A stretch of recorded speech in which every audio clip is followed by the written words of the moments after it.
ভগবান শ্রীকৃষ্ণচন্দ্র তিনি দর্পহারী মধুসূদন, তিনি জগতে কারোর দর্প কারোর অহংকার তিনি রাখেন না। এক্সাম্পল হিসেবে, প্রমাণ হিসেবে উদাহরণ দেখাচ্ছেন। ভগবান যে যার রথের ড্রাইভার সারথি, তার নামই হচ্ছে অর্জুন। আর সেই অর্জুনের অহংকারটাকেই ভগবান চূর্ণ করলেন। কেন করবেন তার তথ্য ইতিহাস আমরা জানব গুরুচরণ আশ্রয় করে। এই মুহূর্তে আমরা চলে যাব ভগবান শ্রী গোবিন্দের কাছে। মনে মনে চিন্তা করলেন যে এই হস্তিনাপুরের সমস্ত দায়িত্ব আমার শেষ হয়ে গেছে, এখানের সমস্ত কাজ শেষ, এইবার আমি চলে যাব দ্বারকায়। ওখানে গিয়ে অনেক কর্তব্য, অনেক কাজ, অনেক কিছু করার আছে। তাই চলে যাবার আগে আমি হস্তিনাপুরে যত যত ভক্ত আছে সবার সঙ্গে দেখা করব, কে কি চাই তাকে তাই দিয়ে তারপর আমি দ্বারকায় যাবার একটা সিদ্ধান্ত নেব, কবে যাব। এই ভাবতে ভাবতে সকাল থেকে সকল ভক্তের সঙ্গে দেখা করতে করতে রাত্রি হয়ে গেছে। মনে পড়ে গেছে ভগবানের যে একজন ভক্তিমতী মায়ের সঙ্গে দেখা করতে হবে, আর তিনি হলেন তার পিসিমা কুন্তী দেবী। কুন্তী দেবী সেই সময় রাত্রে ঘুম আসছেন না বলে তিনি ভগবান কৃষ্ণের জন্য একটা মুক্তোর মালা গাঁথতে বসেছেন। দেখুন, সময় একই রকম আমাদের সকলের হতে পারে। ভগবানের স্বভাব আর ভগবানের প্রভাব, ভাগবত বাদ দিয়ে আর যা গ্রন্থ যত পুরাণ দেখবেন সব জায়গায় ভগবানের প্রভাবকে তুলে ধরা হয়েছে। ভগবান এটা করতে পারে, ওটা করতে পারে, এটা করেছে, ওটা করেছে, কিন্তু ভগবানের স্বভাবটা কি এটা একমাত্র ভাগবত তুলে ধরলেন। প্রভাব দেখে অনেক সময় একটা ছেলে একটা মেয়ের বিয়ে পর্যন্ত হয়ে যায়। প্রভাবের মধ্যে পড়ে শারীরিক সৌন্দর্য, প্রভাবের মধ্যে পড়ে ক্ষমতা, প্রভাবের মধ্যে পড়ে টাকা পয়সা। আর টাকা পয়সা দেখে, রূপ দেখে, যৌবন দেখে অনেকে অনেকের প্রতি আকর্ষণ, প্রেম, বিবাহ হয়ে যেতে পারে। কিন্তু 2 বছর 5 বছর পরে তারপর অনেক সময় প্রভাবটা কেটে যেতে পারে, তখন আবার ডিভোর্সও হয়ে যেতে পারে, বিচ্ছেদও হয়ে যেতে পারে। কিন্তু স্বভাবটা যদি জানতে পারেন, স্বভাব জেনে যখন আপনার ভালো লাগবে তখন সেটা সহজে বিচ্ছিন্ন হবার নয়। বাবা ভগবান আসছেন কুন্তী দেবীর সঙ্গে দেখা করতে। কুন্তী দেবীর ঘুম আসছে না, তিনি মালা গাঁথতে বসেছেন। আচ্ছা, আমাদের জীবনে এরকম হয় না? অনেক সময় ঘুম আসে না, রাত্রিবেলায় ঘুম কিছুতেই আসছে না, চোখে মুখে জল দিচ্ছি, ঘুম আসছে না, ভাবছি একটু বাইরে পায়চারি করে আসি। কেউ অনেকে ভাবেন একটু টিভিটা দেখি, একটু মোবাইলটা দেখি, কেউ অনেকে ভাবেন একটু গ্রন্থটা পড়ি। ঘুম যখন আসছে না, একটু নামের মালাটা নিয়ে বসি, একটু নাম জপ করি, একটু রামায়ণ, একটু মহাভারত নিয়ে বসি। আপনার যেমন চরিত্র আপনি সেভাবে সময়টাকে সেইভাবে মেনটেন করবেন। অনেকে সিনেমা দেখে রাত্রি কাটিয়ে দিতে পারে, অনেকে সিরিয়াল দেখতে পারে, অনেকে গল্প করতে পারে পাশের লোকের সঙ্গে, আবার অনেকে ভগবানের ভজন করতে পারে। কুন্তী দেবী ভগবানের জন্য মালা গাঁথতে বসেছে। এমন সময় ভগবান আসছেন। পিসিমা, ও পিসিমা। যেই বলেছে পিসিমা, কুন্তী দেবীর গলার শব্দটা খুব চেনা চেনা। ছুটে গিয়ে দরজাটা খুলেছে। কিরে, ঘুমোসনি? ঘুম আসছে না বুঝি? আয় আয়, ভেতরে আয়, ভেতরে। ভগবানকে নিয়ে ভেতরে গিয়ে বসিয়েছে। তা হ্যাঁ রে, এত রাত্রি হয়ে গেল, ঘুমোসনি কেন? ভগবান বললেন, আমি তো ঘুমোইনি, আগে তুমি বলো পিসিমা, তুমি কেন ঘুমোনি? এই অসময়ে রাত্রিবেলায় মালা হাতে হাতে ছুঁচ সুতো, মুক্তোর মালা ধরে কথা বলছে, ঘুমোনি কেন? পিসিমা বললেন, আমার ঘুম আসছে না, তাই তোরই জন্য একটা মুক্তোর মালা গাঁথতে বসেছি। কিন্তু তুই ঘুমোসনি কেন বাবা? ভগবান বললেন, দেখ আমার কি ঘুমানোর সময় আছে? সকাল থেকে হাজার হাজার ভক্তদের সঙ্গে দেখা করতে গিয়েই রাত্রি হয়ে গেল, তাই ভাবলাম তোমার সঙ্গে একটু দেখা করে আসি। কেন আমার সঙ্গে রাত্রিবেলায় দেখা করতে হবে? কেন এত ব্যস্ততা কেন? ভগবান বললেন, সে কি পিসিমা, তুমি জানো না আমি আর কয়েকদিন পরে দ্বারকায় চলে যাব? আমি দ্বারকায় চলে যাব। এ কথা শোনার সাথে সাথে কুন্তি দেবীর মাথায় যেন বজ্রাঘাত হলো। ওরে কৃষ্ণ রে, তুই কি বলছিস বাবা? না না, এ হতে পারে না, তুই কি বলছিস? না না, এ হতে পারে না,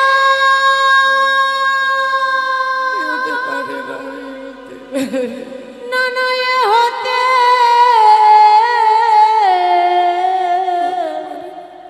পারে না। ভগবান বললেন, এই দেখো পিসিমা, তুমি ভেঙে পড়েছো। আচ্ছা আচ্ছা, তুমি আমাকে বলো পিসিমা, তোমাদের যখন দরকার ছিল, প্রয়োজন ছিল, আমি তোমাদের পাশে ছিলাম। আজকে তোমার ছেলে কুরুক্ষেত্রের যুদ্ধে তোমরা জয়লাভ করেছো, যুধিষ্ঠির দাদা রাজা হয়েছে, তুমি রাজমাতা হয়েছো, তোমার খাবার অভাব নেই, তোমার পড়ার অভাব নেই, তোমার থাকার অভাব নেই। তাহলে এবার তো পিসিমা আমাকে আমার নিজের কাজে বেরিয়ে যেতে হবে। কুন্তী দেবী বললেন, তাহলে কেন এসেছিস? কেন এসেছিস বল? এই রাত্রিবেলায় আমাকে দুঃখ দেওয়ার জন্য তুই কেন এসেছিস? ভগবান বলে, পিসিমা গো, আজ সকাল থেকে মনে মনে একটা প্রতিজ্ঞা করে বেরিয়েছি, আমার কাছে যে যা চাইবে তাই দেব। তাই তোমার কাছে এসেছি, আজ তো তুমি যা চাইবে তোমাকে তাই দেব। না ভালো করে ভেবে বলছিস তো? আমি যা চাইবো তুই তাই দিবি? বললেন, তোমার চাইতে দেরি হবে কিন্তু আমার দিতে দেরি হবে না। কুন্তী দেবী নিজের আঁচলটাকে ভগবানের দিকে এগিয়ে দিয়ে বলছে, আমি যা চাইবো যদি তাই দিস, তাহলে দে বাবা, দে দে। জগতের সমস্ত দুঃখ তুই আমার আঁচলে দে বাবা। তুই আমায় আঁচল ভরে দুঃখ দে রে। তুই আমার আঁচল ভরে আমায় দুঃখ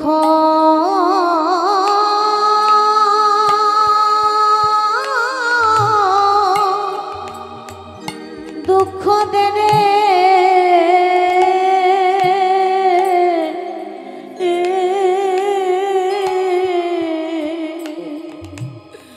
আমি আর তো কিছু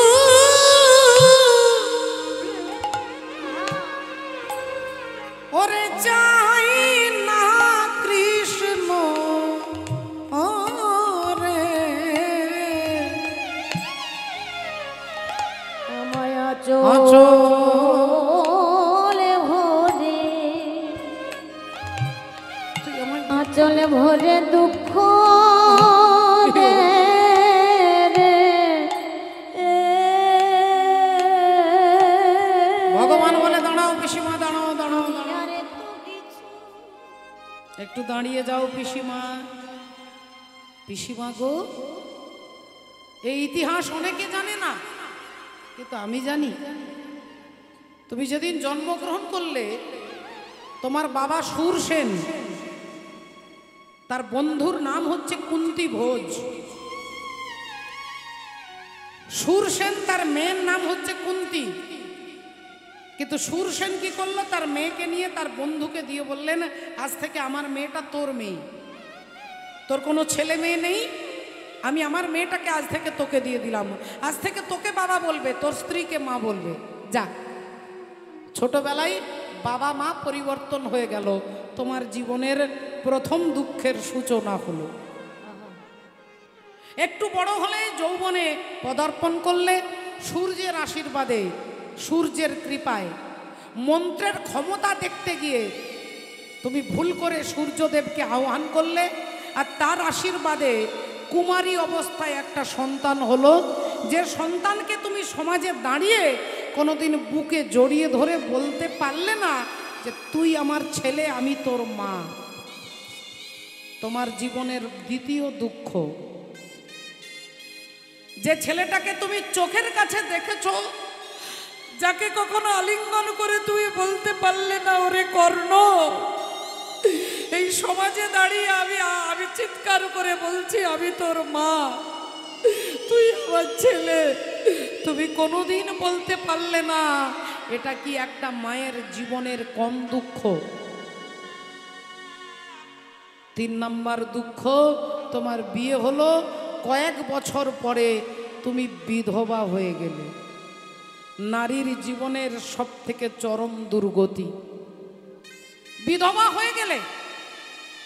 তারপর সন্তানদের নিয়ে 13টা বছর জঙ্গলে জঙ্গলে ঘুরলে, তোমার আত্মীয় দুর্যোধন তোমাকে লাক্ষা ভবনে তোমাদের পুড়িয়ে মারবার চেষ্টা করলো। জীবনে এত দুঃখ, এত ঘাত, এত প্রতিঘাত তুমি পাওয়ার পরেও আজ ইতিহাস প্রমাণ আছে, কেউ আমার কাছে দাঁড়িয়ে কেউ দুঃখ চায় না। আমার কাছে দাঁড়িয়ে সকলে আনন্দ, সুখ, টাকা পয়সা, ছেলে মেয়ে, নাতি নাতনি, বিষয় বৈভব চাই। আর তুমি আমার কাছে দাঁড়িয়ে বলছো আমাকে আঁচলে ভরে জগতের সমস্ত দুঃখ দিন। এ কি কথা পিসিমা? পিসিমা বললেন, বাবা কৃষ্ণ, এতদিন পরে এই সিদ্ধান্তে দাঁড়ালাম যে যতদিন আমাদের জীবনে দুঃখ ছিল তুই আমাদের পাশে ছিলি বাবা, কিন্তু আজকে আমার ছেলে রাজা হয়েছে, আমি রাজমাতা হয়েছি, আজ আমাদের কিচ্ছু অভাব নেই, আর এই সুখের দিনে তুই আমাদের ছেড়ে চলে যাচ্ছিস বাবা। তাহলে এমন সুখের দরকার নেই যে সুখে কৃষ্ণকে হারা হতে হয়। তাই তুই আমাকে দুঃখ দে, সারা জীবন তুই আমাদের পাশে থাক। এ কথা যেই কুন্তী দেবী বলেছেন, ভগবান ছুটে গিয়ে কুন্তী দেবীকে বুকে জড়িয়ে ধরে বলছে, আমি কথা দিচ্ছি পিসিমা, ঘরে নয়, বাইরে নয়, দিনে নয়, রাত্রে নয়, দুপুরে নয়, সন্ধে নয়, ওপরে নয়, নিচে নয়, তুমি যখন যেখানে যে পরিস্থিতি দাঁড়িয়ে তুমি আমাকে ডাকবে, আমি তোমার কাছে এসে দাঁড়াবো। আমি তোমার কাছে এসে দাঁড়াবো, তোমার কাছে এসে দাঁড়াবো। তুমি যখন চাইবে আমি তখন আসিব, তোমার কাছে এসে দাঁড়াবো, যখন চাইবে তখন আসিব। আমি তোমার কাছে এসে দাঁড়াবো। তুমি যখন যেখানে আমাকে ডাকবে আমি তোমার কাছে এসে দাঁড়াবো। পিসিমা এবার আমি আসি। এই বলে কুন্তী দেবীকে প্রণাম করে ভগবান কৃষ্ণ হেঁটে বেরিয়ে যাচ্ছেন। এদিক দিয়ে ভগবান আসছেন। হঠাৎ কিছু দূর হাঁটতে হাঁটতে হাঁটতে হাঁটতে তিনি শুনতে পেলেন একটা ঘরের ভেতর থেকে একটা কান্নার শব্দ বেরিয়ে আসছে। কে যেন বুক ফাটা আর্তনাদ করে চিৎকার করে কাঁদছে। ভগবান একটু একটু করে এগিয়ে যাচ্ছেন। দরজাটা আলতো খোলা আছে, পুরো খোলা নেই, পুরো বন্ধ নেই, আলতোভাবে খোলা আছে। আর সেই ফাঁক থেকে ভগবান দৃষ্টি দিয়ে দেখছেন একজন মা তার 2 হাত দিয়ে মাথার চুলগুলোকে ছিঁড়ছে, কখনো মাথাটা মাটিতে ঠুকছে, কখনো সারা গায়ে ধুলো মাখছে, কখনো নিজের আলু থালু বেশ চিৎকার করে নিজের কাপড়গুলোকে ছিঁড়ছে, কখনো বারবার নিজের ছেলের নাম ধরে ডাকছে। তিনি কে না, শতপুত্রের জননী মা গান্ধারী। চিৎকার করে ডাকছে, ওরে দুর্যোধন,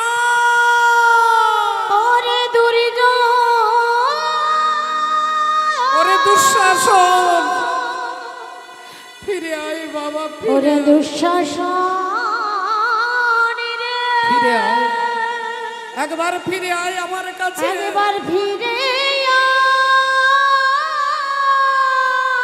ওরে তোরা ছাড়া যে আর আমার কেউ নেই, আমার কাছে মা গান্ধারী চিৎকার করে কাঁদছেন, দুর্যোধন দুঃশাসন বলে। ওরে পরাণের দুর্যোধন রে,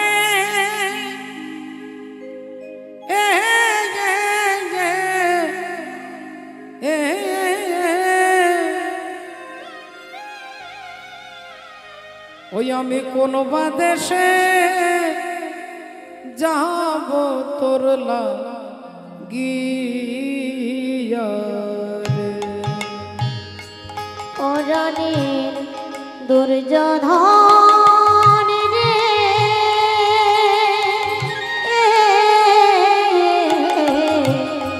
কোন বাদেশে যাব তোর লাগিয়া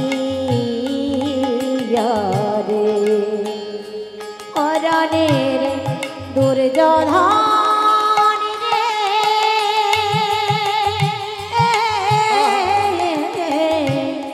কোন বাদেশে যাব তোর লাগিয়া রে বলি আমারে দেহে আর প্রাণ রবে না রে ওই আমার দেহে আর প্রাণ রবে না রে ওই আমি কোন বাদেশে যাব তোর লাগিয়া রে ওরে বাপ দুর্যোধন ফিরে আয় বাবা একবার ফিরে আয় এই মায়ের কাছে ফিরে আয় তুই ছাড়া যে আর কেউ নাই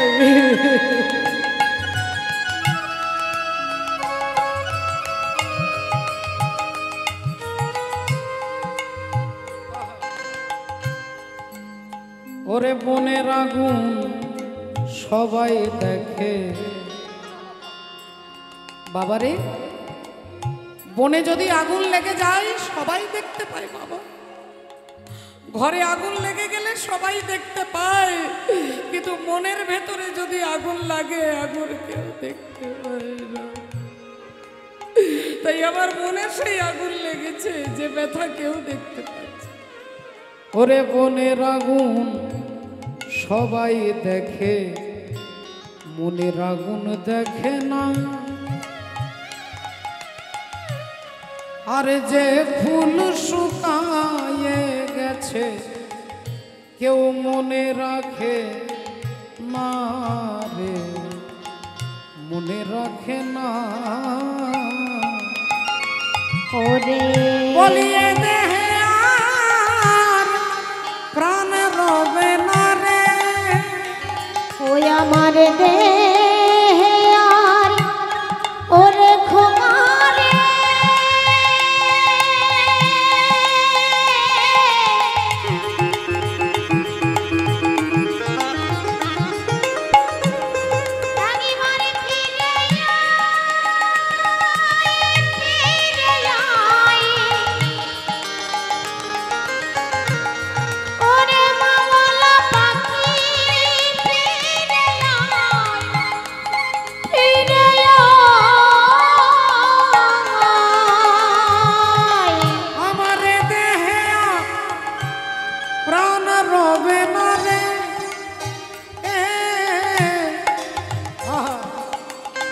আমি কোন বাদেশে যাব তোর লাগিয়া রে পরনের দুর্যোধন রে ভগবান একটু একটু করে এগিয়ে যাচ্ছে কোন বাদেশে যাব তোর একটু একটু করে ভগবান এগিয়ে যাচ্ছে রে ওই আমি কোন বাদেশে রাধে যাব তোর লাগিয়া আর অমনি পেছন থেকে যেই ভগবান ছোট্ট করে আলতো করে ডাক দিচ্ছেন মা চমকে উঠলেন শতপুত্রের জননী গান্ধারী চিৎকার করে বলে উঠলেন কে কে কে আমাকে মা বলে ডাকলে কে আমাকে মা বলে তুমি ডাকলে উত্তপ্ত মরুভূমির বুকে এক পশলা বৃষ্টির মতো তোমার মাতৃ সম্বোধন আমার হৃদয়কে করেছে উদ্বেলিত বলো তুমি কে আমি তোমায় দেখতে পাচ্ছি না কেন কে আমাকে মা বলে ডাকলে ভগবান বললেন মা গো এরকম হাজার হাজার হ্যালোজিন জ্বেলে দিলে আমাকে দেখা যায় না মা এরকম লক্ষ লক্ষ টিউবলাইট জ্বেলে দিলে আমাকে দেখা যায় না আমাকে দেখতে গেলে যে আলোটার প্রয়োজন তার নাম হচ্ছে দিব্য জ্ঞান। আর সেই দিব্য জ্ঞান আমি ছাড়া জগতে কেউ দিতে পারবে না। তুমি আমায় দেখবে মা, এই দেখো আমি কে। আর যেই বলেছ অমনি গান্ধারী দেখছে, দেখে ভগবান কৃষ্ণ দাঁড়াইয়ে আছে, দেখে ভগবান কৃষ্ণ দাঁড়াইয়ে আছে, ও দেখে ভগবান কৃষ্ণ দাঁড়াইয়ে আছে, আহা ভগবান কৃষ্ণ দাঁড়াইয়ে আছে, ও যে গান্ধারীর চোখের কাছে ভগবান কৃষ্ণ দাঁড়াইয়ে আছে, গান্ধারীর চোখের কাছে দেখে ভগবান কৃষ্ণ দাঁড়াইয়ে আছে, গান্ধারীর চোখের কাছে ভগবান কৃষ্ণ দাঁড়াইয়ে আছে, গান্ধারীর চোখের কাছে ভগবান কৃষ্ণ দাঁড়াইয়ে আছে, গান্ধারীর চোখের কাছে ভগবান কৃষ্ণ দাঁড়াইয়ে আছে, ভগবান কৃষ্ণ দাঁড়াইয়ে আছে। আর যেই ভগবান শ্রী হরিকে দেখেছেন গান্ধারী আঙ্গুলটা তুলে বলে উঠল, তুমি সেই কৃষ্ণ, তুমি সেই কৃষ্ণ যে আমাকে মা বলে ডাকবার মতো কাউকে রাখলে না, তুমি সেই কৃষ্ণ যে আমার বংশে বাতি দেওয়ার জন্য কাউকে রাখলে না, তুমি সেই কৃষ্ণ যে আমার বংশটাকে ধ্বংস করে দিয়েছ।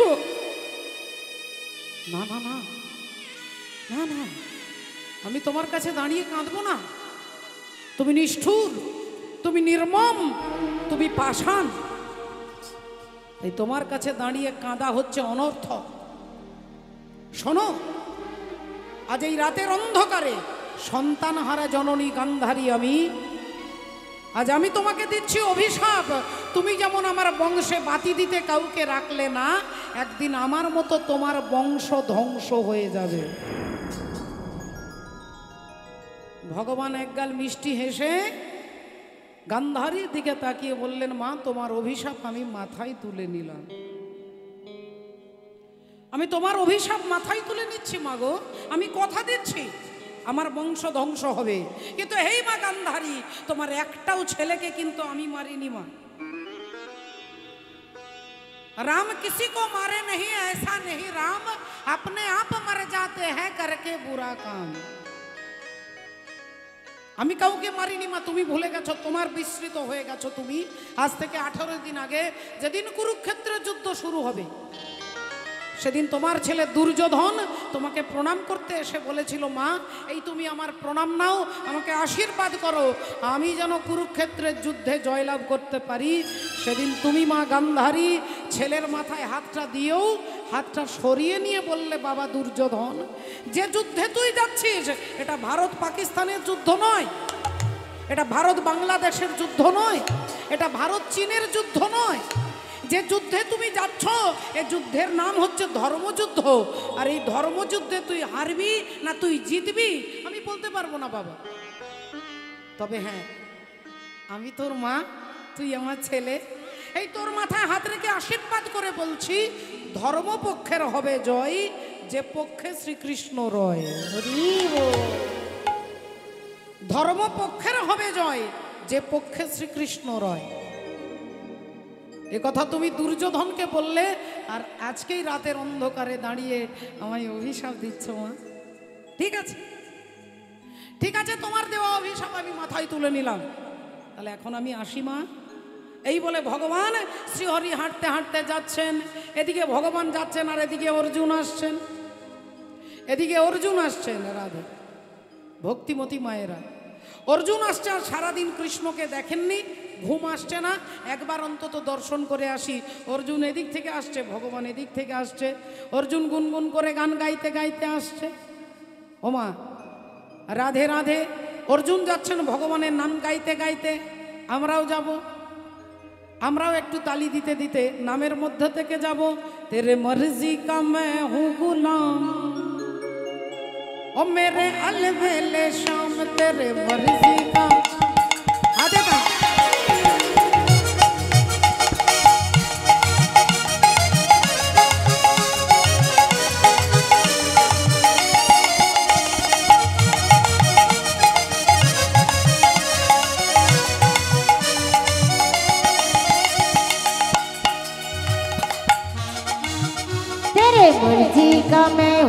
गुलाम मेरे अलबेले शाम ओ तेरे मर्जी का मैं हूँ गुलाम ओ मेरे अलबेले शाम मर्जी का मैं हूँ गुलाम मेरे अलबेले शाम अलबेले शाम मेरे अलबेले शाम अलबेले शाम मेरे अलबेले शाम अलबेले शाम मेरे अलबेले शाम अलबेले शाम मेरे अलबेले शाम मर्जी का मैं हूँ गुलाम मेरे अलबेले शाम तेरे मर्जी का मैं हूँ गुलाम मेरे अलबेले शाम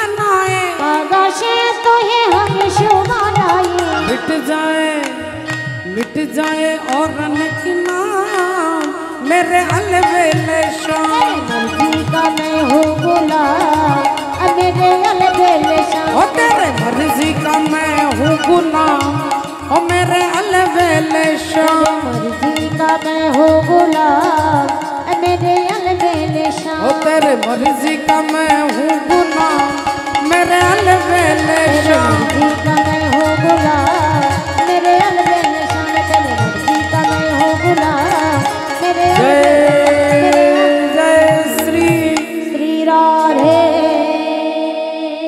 অর্জুন হঠাৎ ভগবানকে দেখতে পেয়েছে ভগবান অর্জুনকে দেখছেন দুজনে দুজনের দিকে তাকাচ্ছেন অর্জুন অবাক হয়ে ভুরু কুঁচকে বলে উঠল কৃষ্ণ তোমার মুখটা পদ্ম ফুলের মতো সুন্দর কোমল নির্মল উজ্জ্বল আজকে কিরকম যেন একটু শুকনো শুকনো একটু বিমর্ষ একটু চিন্তাগ্রস্ত মনে হচ্ছে ব্যাপারটা কি ভগবান বললেন না না তেমন কিছু নয় ওই তোমার জেঠিমা আমাকে অভিশাপ দিয়েছে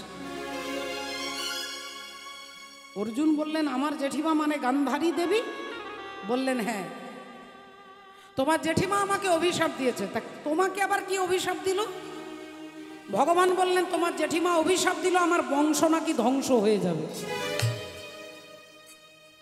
আমার বংশ নাকি ধ্বংস হয়ে যাবে যেই এ কথা বলেছেন অর্জুন অমনি হেসে ফেলেছেন ভগবান বললেন হাসলে কেন অর্জুন বললেন ওসব বাদ দাও ওসব বাদ দাও ওসব অভিশাপ টভিশাপ ওসব কিচ্ছু নেই ওর কিচ্ছু হবে না ভগবান বললেন হঠাৎ করে এরকম অভিশাপ টভিশাপ কিচ্ছু নেই সব মিথ্যে কিচ্ছু হবে না তা ব্যাপারটা কি অর্জুন বললেন কি বলি বলো তো তোমাকে তুমি তোমার জন্য চিন্তা করছো তোমাকে আমার জেঠিমা অভিশাপ দিয়েছে তোমার বংশ ধ্বংস হয়ে যাবে আর সেই জন্য তুমি চিন্তা করছো ওর আমাকেও তো অভিশাপ দিয়েছিল কুরুক্ষেত্রের মাঠে দাঁড়িয়ে পতিত পাবনী গঙ্গা দেবী আমায় অভিশাপ দিয়েছিল অর্জুনকে অভিশাপ দিয়েছিল যে অর্জুন তুই আমারই চোখের সামনে আমার ছেলেকে হাজার হাজার তীর বিদ্ধ করে সরসজ্জায় শুইয়ে রেখেছিস আমার পুত্র হচ্ছে ভীষ্ম আর ভীষ্মের এই করুণ দুর্গতির জন্য একমাত্র দায়ী তুই তাই আমি পতিত পাবনী গঙ্গা হয়ে তোকে অভিশাপ দিচ্ছি একদিন তোর ছেলের হাতেই তুই মরবি তুই তোর পুত্রের হাতে মরবি তোর ছেলের হাতে তুই মরবি জানো তো কৃষ্ণ গঙ্গা মাতা আমাকে বলেছিল আমি নাকি ছেলের হাতে মরব আমার ছেলেরাই কেউ বেঁচে নেই সব মারা গেছে আমার ছেলে অভিমন্যু সপ্তরথীতে ঘিরে যাকে মেরে ফেলা হলো আমার ছেলে শ্রুতকীর্তি কুরুক্ষেত্রের যুদ্ধে মারা গেল আমার আরেক ছেলে ইরাবণ বলে তিনিও মারা গেল তাহলে আমার ছেলে বলতেই কেউ নেই তাহলে আমার ছেলে আমাকে মারবে কি করে আমার ছেলেই তো কেউ নেই তাহলে মা গঙ্গার দেওয়া অভিশাপটা মিথ্যে হলো না অন্তর্যামী ভগবান বললেন অন্যান্য কাজ পরে হবে আগে তোমার দর্পটাকেই চূর্ণ করতে হবে। আগে তোমার দর্প, তোমার অহংকারটাকেই আমি চূর্ণ করব, কথা দিচ্ছি মনে মনেই।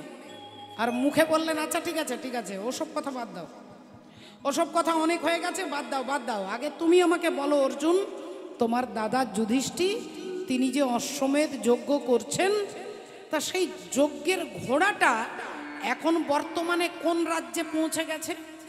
ঘোড়া তো ছুটবে, যে রাজ্যের ওপর দিয়ে যাবে সেই রাজ্যের রাজা যদি ঘোড়াটাকে ধরে তাহলে পঞ্চপাণ্ডবের সঙ্গে যুদ্ধ করতে হবে।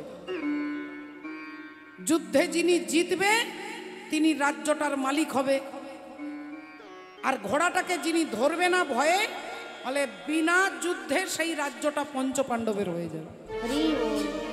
তাহলে সেই অশ্বমেধ যজ্ঞের ঘোড়া এখন বর্তমানে কোথায় আছে? খবর টবর কিছু আছে? অর্জুন বললেন হ্যাঁ, কয়েক ঘন্টা আগে খবর পেয়েছিলাম যে আমার দাদার যজ্ঞের ঘোড়া এখন বর্তমানে মণিপুর রাজ্যের ওপর দিয়ে যাচ্ছে। মণিপুর রাজ্যের ওপর দিয়ে যুধিষ্ঠির অশ্বমেধ যজ্ঞের ঘোড়া ছুটছে, আর সেই মণিপুর রাজ্যের রাজা, ও যে মণিপুরে ছিল রাজা,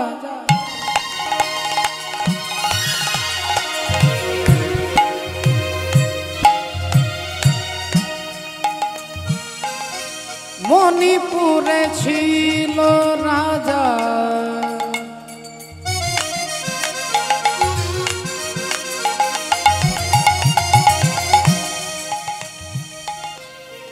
বব্রু বাহন না,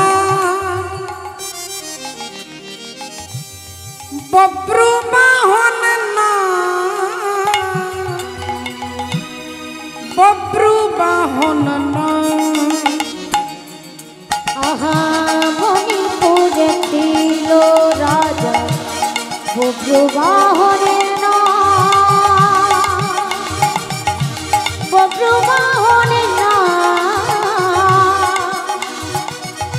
বব্রু বাহনের নাম। আর ধর্মে কর্মে ছিল মতি,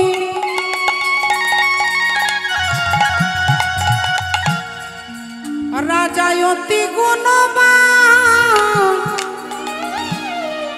অতি গুণবান। আহা ধর্মে কর্মে ছিল মতি,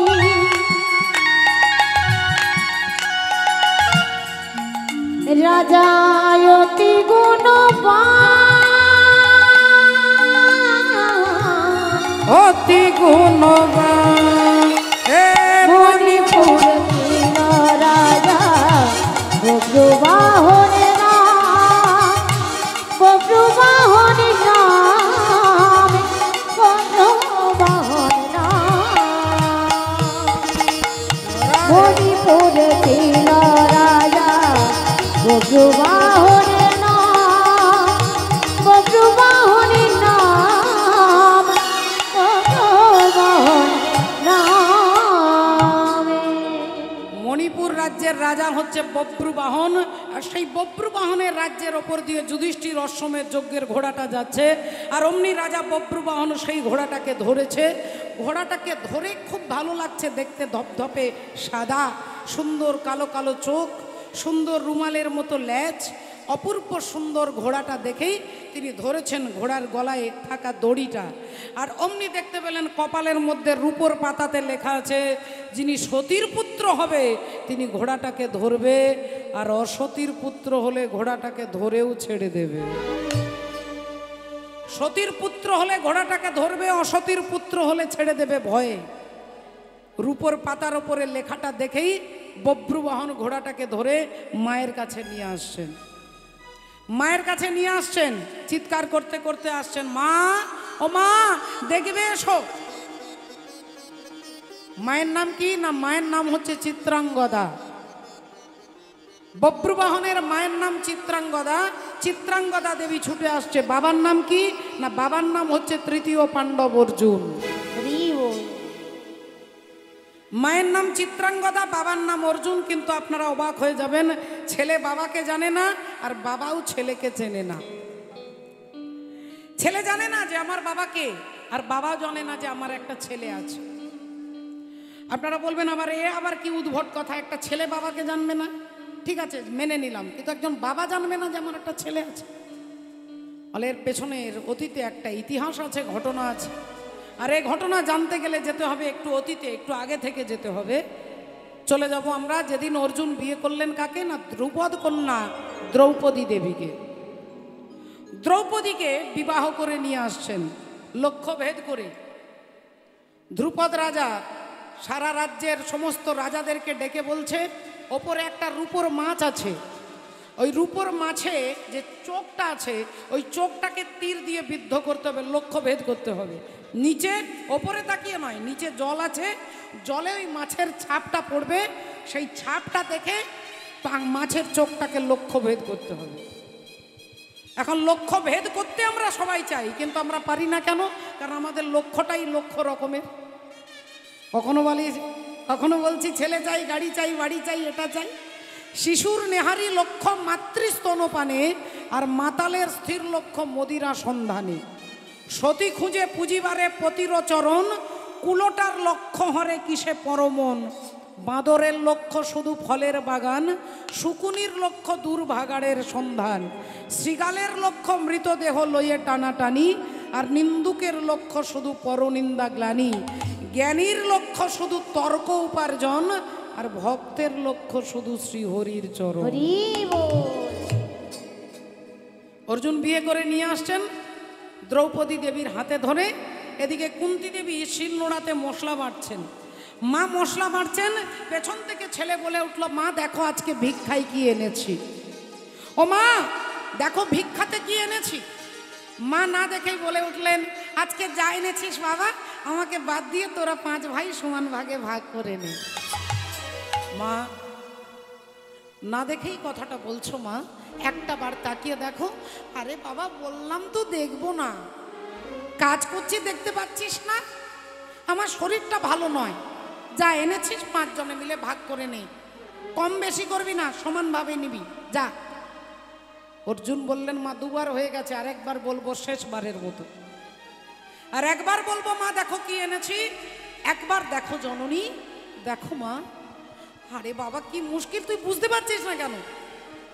আমার সময় নেই, দেখবো না দেখবো না দেখবো না, যা এনেছি 5 জনে মিলে ভাগ করে নে। অর্জুন দ্রৌপদীর হাতটা ছেড়ে দিয়ে বলছে, শোনো দ্রৌপদী, আজ থেকে তুমি একা আমার স্ত্রী নও, আজ থেকে আমাদের 5 ভাইয়ের স্ত্রী তুমি। সঙ্গে সঙ্গে প্রতিবাদ করলেন দাদা যুধিষ্ঠির, অর্জুন কি বলছিস তুই পাগলের মতো? অর্জুন বললেন, দাদা আমি বলিনি, মা বলেছে যা এনেছিস 5 জনে মিলে ভাগ করে নে। যুধিষ্ঠির দাদা বললেন, মা না দেখে না জেনে না বুঝে বলেছে। অর্জুন বললেন, কিন্তু মা তো বলেছে। মায়ের কলমের ওপরে ভগবানেরও কলম চলবে না যদি মা ভক্তি পরায়ণা সতী সাধ্যী রমণী হয়। মায়ের কলমের ওপরে ভগবানের সংবিধান চলবে না বাবা, এ কথা ভগবানই বলছে, আমি বলছি না। যুধিষ্ঠির দাদা বলছে এটা হতে পারে না। অর্জুন বলছে মা যখন বলেছে তখন আজ থেকে দ্রৌপদী 5 ভাইয়ের স্ত্রী হবে। এই 2 জনের মধ্যে 2 ভাইয়ের মধ্যে তর্ক হচ্ছে, আর এমন সময় অন্তর্যামী শ্রী গোবিন্দ অন্তরে জানিয়া, অন্তর্যামী শ্রী গোবিন্দ অন্তরে জানিয়া, অন্তর্যামী শ্রী গোবিন্দ অন্তরে জানিয়া, যুধিষ্ঠির সম্মুখেতে দাঁড়ালো আসিয়া, আজ যুধিষ্ঠির সম্মুখেতে দাঁড়ালো আসিয়া, যুধিষ্ঠির সম্মুখেতে দাঁড়ালো আসিয়া। ভগবান দাঁড়িয়ে বললেন, কি ব্যাপার 2 ভাইয়ের মধ্যে তর্ক কখনো হয় না, কি সমস্যাটা কি? অর্জুন বললেন, দেখো না কৃষ্ণ, আমি বলছি দ্রৌপদী 5 জনের স্ত্রী হবে। যুধিষ্ঠির দাদা বললেন, কৃষ্ণ তুমি বলো একটা নারীর 5টা স্বামী হতে পারে? অর্জুন বললেন, না হতে পারে না, কিন্তু যেখানে মা বলে দিয়েছে সেখানে কোনো কলম চলবে না।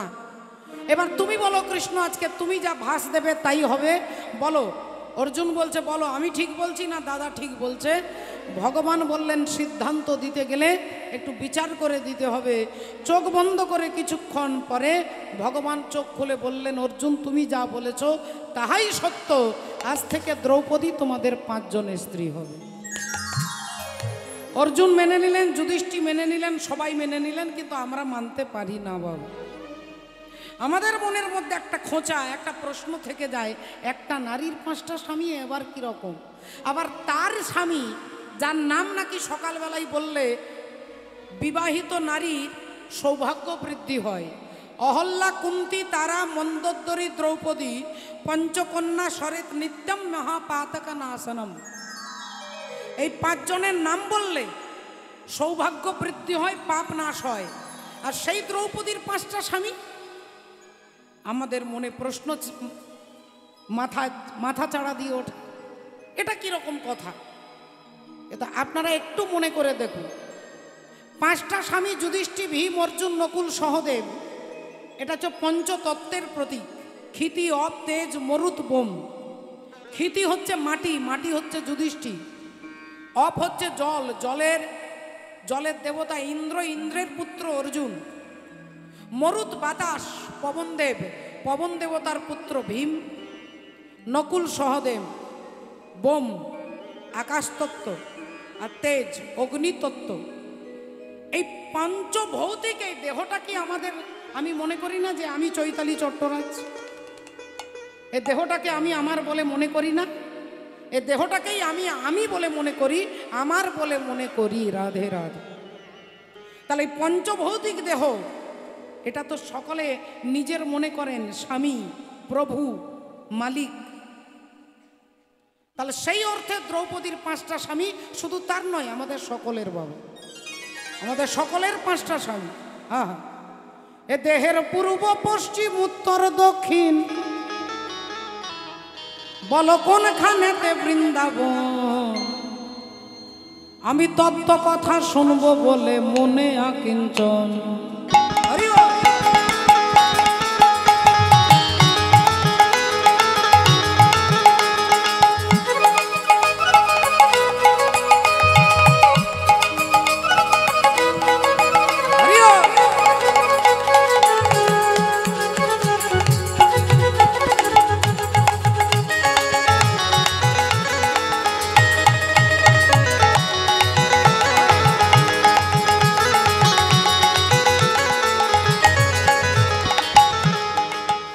দেহের পূর্ব, পশ্চিম, উত্তর, দক্ষিণ, দেহের পূর্ব, পশ্চিম, উত্তর, দক্ষিণ। আস্তে আস্তে আস্তে আস্তে।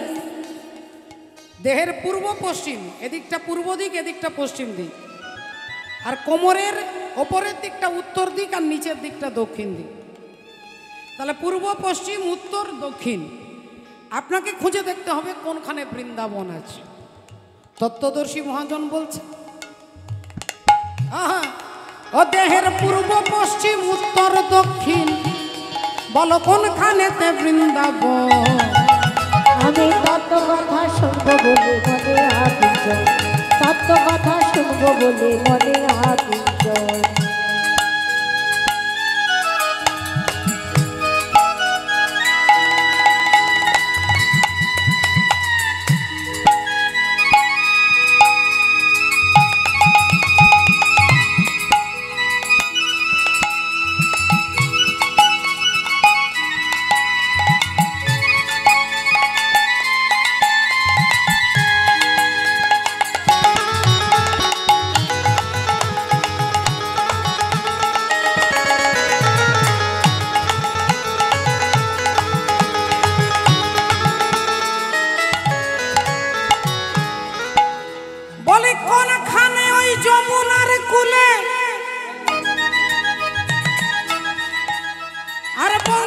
ধ্বনি করে শ্যাম জয় রাধে বলে, বংশীধ্বনি করে শ্যাম জয় রাধে বলে, বংশীধ্বনি করে শ্যাম জয় রাধে বলে। বলি কোন কমলে কমলিনী ওরে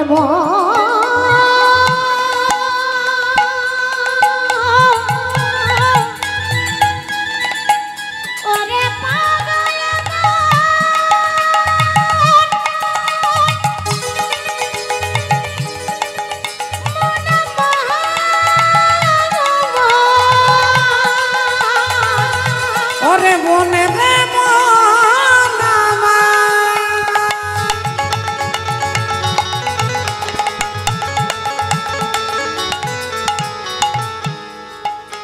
চূড়া মধ্যে চূড়ামণি ব্রহ্ম পাশে স্থিতি, পাট মধ্যে মহাবিষ্ণু করেন বসতি, চক্ষুতে শ্রী কালাচাঁদ করিতেছে ধ্যান, নাসিকাতে নিত্যানন্দ করে মধুপান, কর্ণেতে চৈতন্য গোসাই হয়ে সাবধান, মুখেতে ভদ্রাক্ষ বসি 32 যোগান, জিহ্বাতে নারদ মুনি বাজাই কন্দল, জিহ্বা নিচে বসে নদী গয়া গঙ্গা জল, আল জিহ্বায় সরস্বতী বামেতে শ্রীদাম, কণ্ঠেতে শ্রী কানাই বাহুতে বলরাম, হস্তেতে শ্রী গোবিন্দ দান অধিপতি, সপ্তদ্বীপে জগন্নাথ করেন বসতি, নাভিমূলে ব্রহ্মা সদা করিতেছে লীলা, লিঙ্গে মহাদেব বসি লয়ে চন্দ্রকলা, গুহ্যদ্বারে বসিয়াছে নাড়ুয়া গোপাল, কামিনীর সঙ্গে কেলি বড়ই রসাল, হাঁটুতে শক্তির স্থিতি বসুমতি পায়, 18 মোকাম তত্ত্ব শোনো সমুদায়, এই সব তত্ত্ব কথা যেই জন জানে, নরলোকে তুচ্ছ তারে দেবলোকে মানে।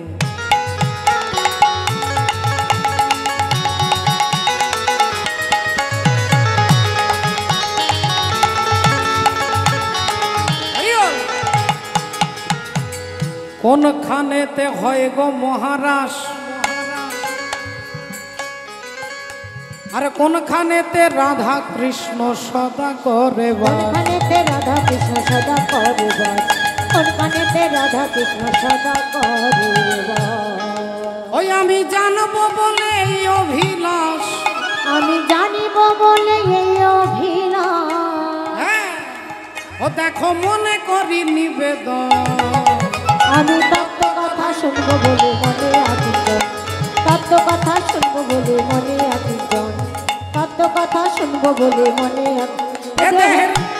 পশ্চিম উত্তর দক্ষিণ পূর্ব পশ্চিম উত্তর দক্ষিণ কোনখানেতে বৃন্দাবন, তত্ত্ব কথা শুনবো বলে মনে আকিজন, আমি তত্ত্ব কথা শুনবো বলে মনে আকিজন, আমি তত্ত্ব কথা শুনবো বলে রাধে।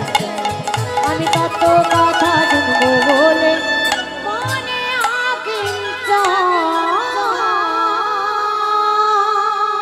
মাননীয় ভক্তমণ্ডলী, ভক্তিমতী মায়েরা, আজকে ঘটনা কি ঘটলো দেখুন। ভগবান এসে সিদ্ধান্ত দিলেন, আজ থেকে দ্রৌপদী তোমাদের 5 ভাইয়ের স্ত্রী, 1 বছর এক একজনের কাছে, 1 বছর যুধিষ্ঠির, 1 বছর ভীম, এভাবে 1 বছর 1 বছর করে থাকবে। একটা কথা মনে রাখতে হবে, দ্রৌপদী যখন যে স্বামীর ঘরে থাকবে, সেই ঘরে যদি কেউ বিনা অনুমতিতে ঢোকে, তাকে 12 বছরের জন্য নির্বাসনে যেতে হবে। 12 বছরের জন্য নির্বাসনে যেতে হবে। সিদ্ধান্ত দিয়ে ভগবান চলে গেলেন। সেই মতোই জীবন চলতে লাগলো। 1 বছর 1 বছর করে একদিন দ্রৌপদী স্বামী যুধিষ্ঠির ঘরে দুপুরবেলায় সেবা দিয়ে চরণ সেবা করছেন। অর্জুন দূরে জঙ্গলে দাঁড়িয়ে নিজের কাজ করছেন। একজন ব্রাহ্মণ আসছেন চিৎকার করতে করতে, অর্জুন বাঁচাও, বাঁচাও অর্জুন, আমায় বাঁচাও। বাঁচাও। চমকে উঠলেন অর্জুন, একই বিপ্রবর, হে বেদজ্ঞ ব্রাহ্মণ, কি হয়েছে? আমার বড় বিপদ অর্জুন, আমার বড় বিপদ। আমার একমাত্র সহায়, একমাত্র অবলম্বন হচ্ছে আমার গাভী মাতা। আর সেই গাভী মাতাটাকে একটা বাঘ টেনে টেনে নিয়ে যাচ্ছে। আমার বাড়িতে একমাত্র আমার অবলম্বন হচ্ছে একটা গরু, আর সেই গরুটাকে বাঘ টেনে টেনে নিয়ে যাচ্ছে। একমাত্র তুমি পারো বাঁচাতে।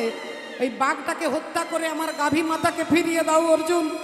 আমি ব্রাহ্মণ হয়ে আমি তোমার কাছে হাত জোড় করে অনুরোধ করছি, আমার গাভী মাতাকে বাঁচাও, বাঁচাও, বাঁচাও অর্জুন। অর্জুন বললেন, দেখুন আপনার সাহায্য করতে পারলে আমি খুব খুশি হতাম, কিন্তু এই মুহূর্তে বাঘটাকে মারতে গেলে যে তীর ধনুক দরকার, সেই তীর ধনুকটা এখন ওই ঘরে রয়ে গেছে, যেই ঘরে দাদা যুধিষ্ঠির আর দ্রৌপদী বসে আছে। আর সেই ঘরে যদি আমি ঢুকে যাই, আমাকে 12 বছরের জন্য নির্বাসনে সংসার ছেড়ে চলে যেতে হবে। ব্রাহ্মণ বললেন, তাহলে তুমি তোমার স্বার্থের জন্য একজন ব্রাহ্মণকে খালি হাতে ফিরিয়ে দেবে? একটা গাভীর হত্যা হয়ে যাবে, বধ হয়ে যাবে, শুধুমাত্র তুমি তোমার স্বার্থের জন্য? যেই এ কথা বলেছেন অর্জুন নিজের ভুল বুঝতে পেরে বলছে, আচ্ছা আপনি একটু দাঁড়ান, আমার ভুল হয়ে গেছে, আপনি একটু দাঁড়ান। ছুটে গেলেন অর্জুন ছুটে গিয়ে ওই ঘরে ঢুকে গান্ডীব ধনুকটাকে এনে বাঘকে হত্যা করে গাভী মাতাকে ব্রাহ্মণকে ফিরিয়ে দিলেন। ব্রাহ্মণ আশীর্বাদ করে চলে গেলেন। অর্জুন দেখলেন নিয়ম ভঙ্গ করেছি, যে ঘরে দ্রৌপদী থাকবে সেই ঘরে ঢুকলে 12 বছরের নির্বাসন, তাহলে সেই নির্বাসনে আমি চললাম। দাদা যুধিষ্ঠিরকে ডেকে বললেন, দাদা গো আমি চলে যাই, আমি চলে যাই, আমি চলে যাই। ও মা জননী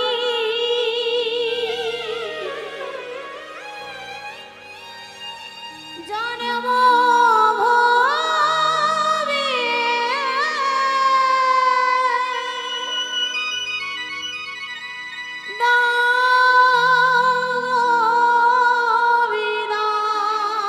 আমি চলে যাই। ও মায়াবী বিদায় বিদায় দাদা যুধিষ্ঠির। 12 বছরের নির্বাসনে আমি চললাম, নিয়ম ভঙ্গ করেছি, বিনা অনুমতিতেই ঘরে ঢুকেছি। ওরে ভাই অর্জুন যাস না ভাই, যাস না, তোর কোনো দোষ নেই ভাই। তুই একজন ব্রাহ্মণ, অসহায় ব্রাহ্মণকে সাহায্য করবার জন্য ঢুকেছিস, এতে তোর কোনো অপরাধ হয়নি। কিন্তু দাদা নিয়ম যারা তৈরি করবেন না তারাই নিয়ম যদি ভঙ্গ করে তাহলে দেশের উন্নতি হবে কি করে? যারা দেশের রক্ষক তারাই যদি ভক্ষক হয় তাহলে রাজ্যের উন্নতি হবে কি করে? তাই দাদা তুমি ভেঙে পড়ো না দাদা, 12 বছর পরে আবার তোমার কাছে এসে দাঁড়াবো। আমি যাই দাদা, আমি আসি, চিন্তা করো না। ওরে ভাই তুই যাস না। অর্জুন কোনো কথা না শুনে বেরিয়ে পড়লেন ভগবানের নাম গাইতে গাইতে 12 বছরের জন্য নির্বাসনের উদ্দেশ্যে বেরিয়ে পড়েছেন। গাছের তলায় থাকতে হবে, গাছের ফল খেয়ে, ঝর্ণার জল খেয়ে, নদীর জল খেয়ে থাকতে হবে। 12টা বছর পার করতে হবে মা, 12 দিন নয়। চিন্তা করে দেখুন কত বড় সত্য রক্ষার প্রতি যাদের নিষ্ঠা। ভগবানের নাম গাইতে গাইতে যাচ্ছে। मैला तन है मैला मन है, मैला बसन होढ़े, राम जी ऐसी कृपा करो अब मनुआ मैली छोड़े। राम जी ऐसी कृपा कीजिए, मैला तन हो जाए छोड़े। राम जी ऐसी कृपा करो अब मनुआ मैली छोड़े।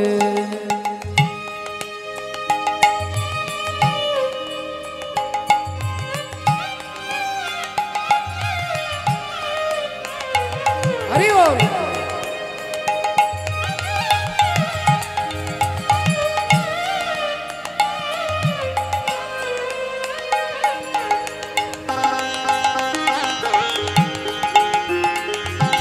राधे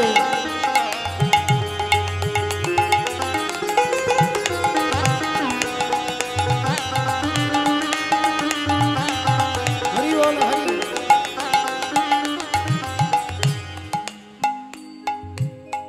पाप की गठरी बांधे प्रभु जी, कहाँ जगत में जाऊं।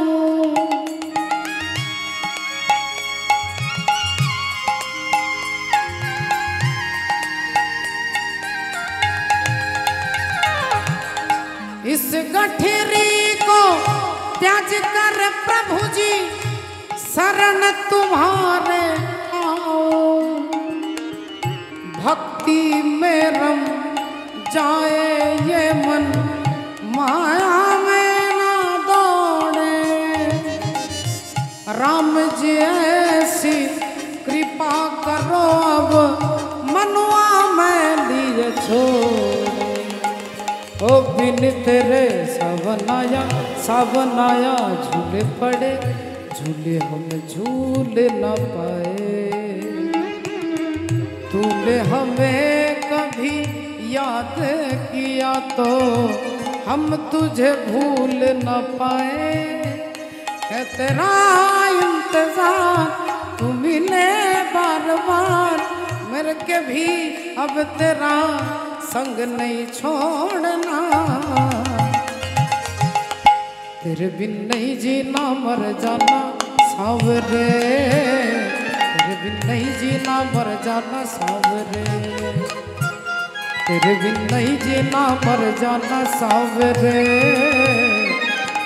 नहीं जीना मर जाना सावरे। হাঁটতে হাঁটতে চলতে চলতে 1 বছর 2 বছর 5 বছর 10 বছর পেরিয়ে গেল। গায়ের রং পাল্টে গেছে, চেহারা পাল্টে গেছে, চুল বড় হয়ে গেছে, দাড়ি গোপ বড় হয়ে গেছে, নখ বড় হয়ে গেছে, গায়ের রংটা পাল্টে গেছে, বসন মলিন হয়ে গেছে। 10 বছর পেরিয়ে গেছে। এভাবে জঙ্গলে থাকতে থাকতে বাকি আছে আর 2 বছর, তারপরেই দাদার কাছে যাব। এই অভিলাষে হাঁটতে হাঁটতে চলতে চলতে এভাবে দেখতে দেখতে আরেকটা বছর পেরিয়ে গেল, 11 বছর পেরিয়ে গেল। আছে সময় মাত্র আর একটা বছর আনন্দে, কোনো রকমে একটা বছর 365 দিন পেরিয়ে যাবে। এই আনন্দে অর্জুন চলতে চলতে চলতে তিনি যে নিজের অজান্তেই চলে এসেছে মণিপুর রাজ্যে। মণিপুর রাজ্যে চলে এসে তিনি নিজেও জানে না। সেই সময় মণিপুর রাজ্যের রাজা হচ্ছে চিত্রভানু রাজা, আর চিত্রভানু রাজার একমাত্র মেয়ে, তার নাম হচ্ছে চিত্রাঙ্গদা। চিত্রাঙ্গদা তিনি জাতিতে নারী, কিন্তু পুরুষের পোশাক ধুতি পাঞ্জাবি পরতেন, লম্বা লম্বা চুলগুলোকে খোপা করে দিয়ে মাথায় মুকুট পরতেন, দেখলে মনে হতো রাজপুত্র। আর সেই রাজপুত্র সেজে ঘোড়ার পিঠে চেপে তিনি যাচ্ছেন, ঘোড়া ছুটিয়ে টকবক টকবক করে ঘোড়া ছুটছে। ঘোড়া ছুটতে ছুটতে ছুটতে এদিকে অর্জুন একটা গাছের ছায়াতে, গাছের তলাতে নিজের হাতের ওপরে মাথাটা রেখে ঘুমিয়ে আছে। এদিকে হরি বল চিত্রাঙ্গদা দেবীর ঘোড়া এসে দাঁড়িয়ে গেছে অর্জুনের কাছে। চিত্রাঙ্গদা ডান দিকে বাঁ দিকে তাকিয়ে দেখছে কেউ কোথাও নেই। হঠাৎ ঘোড়াটা দাঁড়িয়ে গেল, দেখছে সামনে একজন ভদ্রলোক শুয়ে আছে। দেবী চিত্রাঙ্গদা চিৎকার করে বলে উঠলেন, এই যে উঠুন উঠুন উঠুন, রাস্তা ছাড়ুন, আমি এদিক দিয়ে যাব। অর্জুনের ঘুম ভেঙে তাকিয়ে দেখছেন অপূর্ব সুন্দর রাজপুত্র, বাচ্চা ছেলেটা কি সুন্দর দেখতে গো। অর্জুন বললেন, দেখুন আমার ডান দিকেও জায়গা আছে, আমার বাঁ দিকেও জায়গা আছে, আপনি এদিক দিয়ে যান নইলে এদিক দিয়ে যান। দেবী চিত্রাঙ্গদা বললেন, আমি সোজাই যাব, তুমি এখান থেকে ওঠো। অর্জুন বললেন, তাহলে এক কাজ করুন, আপনি আমাকে ডিঙে আমাকে লাফিয়ে চলে যান। দেবী চিত্রাঙ্গদা বলছে, আপনার কি এতটুকু কাণ্ডজ্ঞান নেই? কোনো পশু পাখি, কুকুর রাস্তায় শুয়ে আছে, ছাগল রাস্তায় শুয়ে আছে, আপনি লাফিয়ে চলে গেলে আপনার পুণ্য ক্ষয় হয়ে যাবে। জীবনে যে পুণ্যটা সঞ্চয় করেছেন, কেউ রাস্তায় শুয়ে আছে, আপনি তাকে ডিঙে চলে যান, আপনার পুণ্য কমে যাবে। বাচ্চা ছেলে ঘরের বারান্দায় শুয়ে আছে, আপনি ভাবছেন তাকে ঘুম থেকে ওঠাবো না, ডিঙে চলে যায়, আপনার পুণ্য ক্ষয় হয়ে যাবে। আর যদি রেগে গিয়ে কোনো মানুষকে লাথি মারে, একদিন লাথি মারলে জীবনে যত পুণ্য করেছেন সব শূন্য হয়ে যাবে। দেবী চিত্রাঙ্গদা বললেন, তোমাকে আমি ডিঙে যেতে পারবো না, তোমার ডান দিকেও যাব না, বাঁ দিকেও যাব না, তুমি এখান থেকে ওঠো। অর্জুন বললেন, যদি না উঠি? চিত্রাঙ্গদা বললেন, তোমাকে একবারে টেনে তুলে এই রাস্তা থেকে ছুঁড়ে ফেলে দেবো। তা তুমি আমাকে টেনে ছুঁড়ে ফেলে দেবে? আচ্ছা ঠিক আছে, তাহলে এক কাজ করো, তুমি আমাকে টেনেই সরিয়ে দাও। অর্জুন হাতটা বাড়িয়েছে, দেবী চিত্রাঙ্গদা হাতটা ধরেছে, আর অর্জুনের হাতটা ধরে বারবার টানবার চেষ্টা করছে।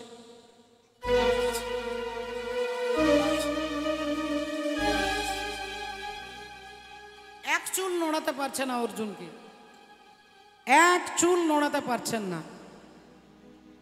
এবার অর্জুনকে বারবার টানার চেষ্টা করছে, উঠছে না, নড়ছে না। অর্জুন একটু হালকা করে টান দিয়েছেন, আর যেই টান দিয়েছেন দেবী চিত্রাঙ্গদা অর্জুনের পায়ে হুমড়ি খেয়ে পড়েছে। মাথার মুকুট খুলে গেছে, চুলগুলো খুলে গেছে, লম্বা লম্বা এক পিঠ চুল, কালো কুঞ্চিত কেশ, টানা টানা চোখ। অর্জুন দেখেই চমকে উঠলেন। দেবী চিত্রাঙ্গদা তিনি ছেলে সেজেছিলেন, তাই একটু বিব্রত বোধ করলেন, চিৎকার করে বলে উঠলেন, কে আপনি? আপনার দুঃসাহস দেখে আমি অবাক হয়ে যাচ্ছি। অর্জুন বললেন, আগে আপনি বলুন, আপনি কে? রাজপুত্র সেজে রাজকুমারী, কে আপনি? আমি চিত্রভানু রাজার কন্যা, মণিপুর রাজ্যের রাজার রাজকন্যা, আমার নাম চিত্রাঙ্গদা। এবার আপনি বলুন আপনার পরিচয় কি? অর্জুন বললেন, না না, আপনার মতো পরিচয় দেবার আমার কিছু নেই, দেবার মতো পরিচয় এখনো কিছু নেই, তবে আমি হলাম তৃতীয় পাণ্ডব অর্জুন।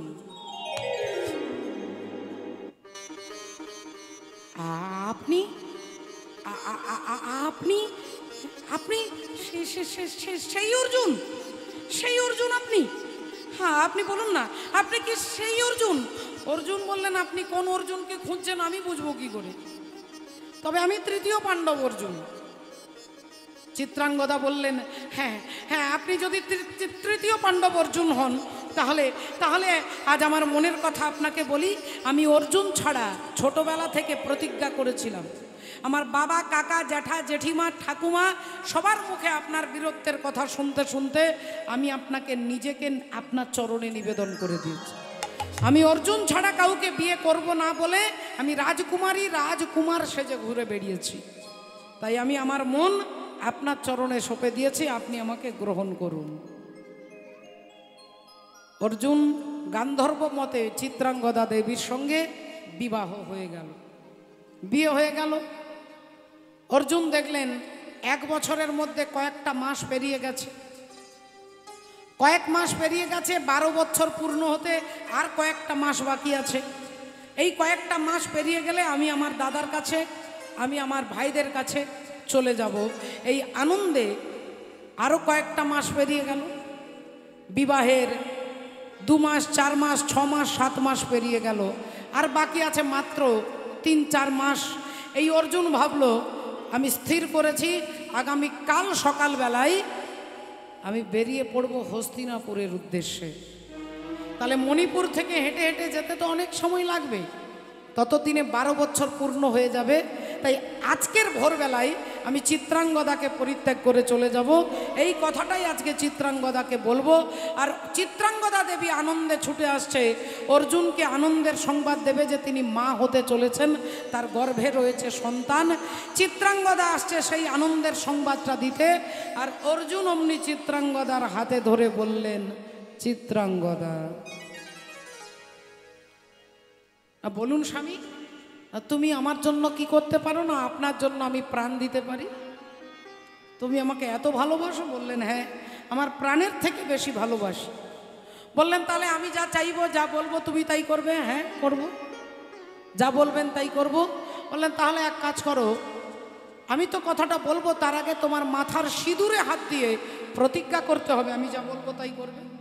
দেবী চিত্রাঙ্গদা কোনো ভাবনা চিন্তা না করেই মাথার সিঁদুরে হাত দিয়ে বলে উঠলেন, আপনি যা বলবেন তাই করব, বলুন কি করতে হবে। অর্জুন বললেন, আগামী কাল সকালবেলায় চিরকালের মতো তোমাকে ছেড়ে দিয়ে আমি চলে যাব। ওগো স্বামী গো,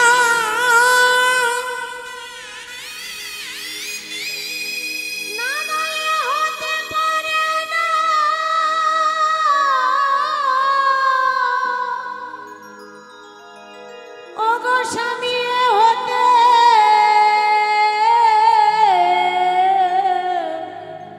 পারে না, হতে পারে না স্বামী, না নাই হতে পারে না। ওগো স্বামী গো, অর্জুন বললেন মাথার সিঁদুরে হাত দিয়ে প্রতিজ্ঞা করেছো, প্রতিজ্ঞা করে যদি প্রতিজ্ঞা রাখতে না পারো তোমাকে বিধবা হতে হবে।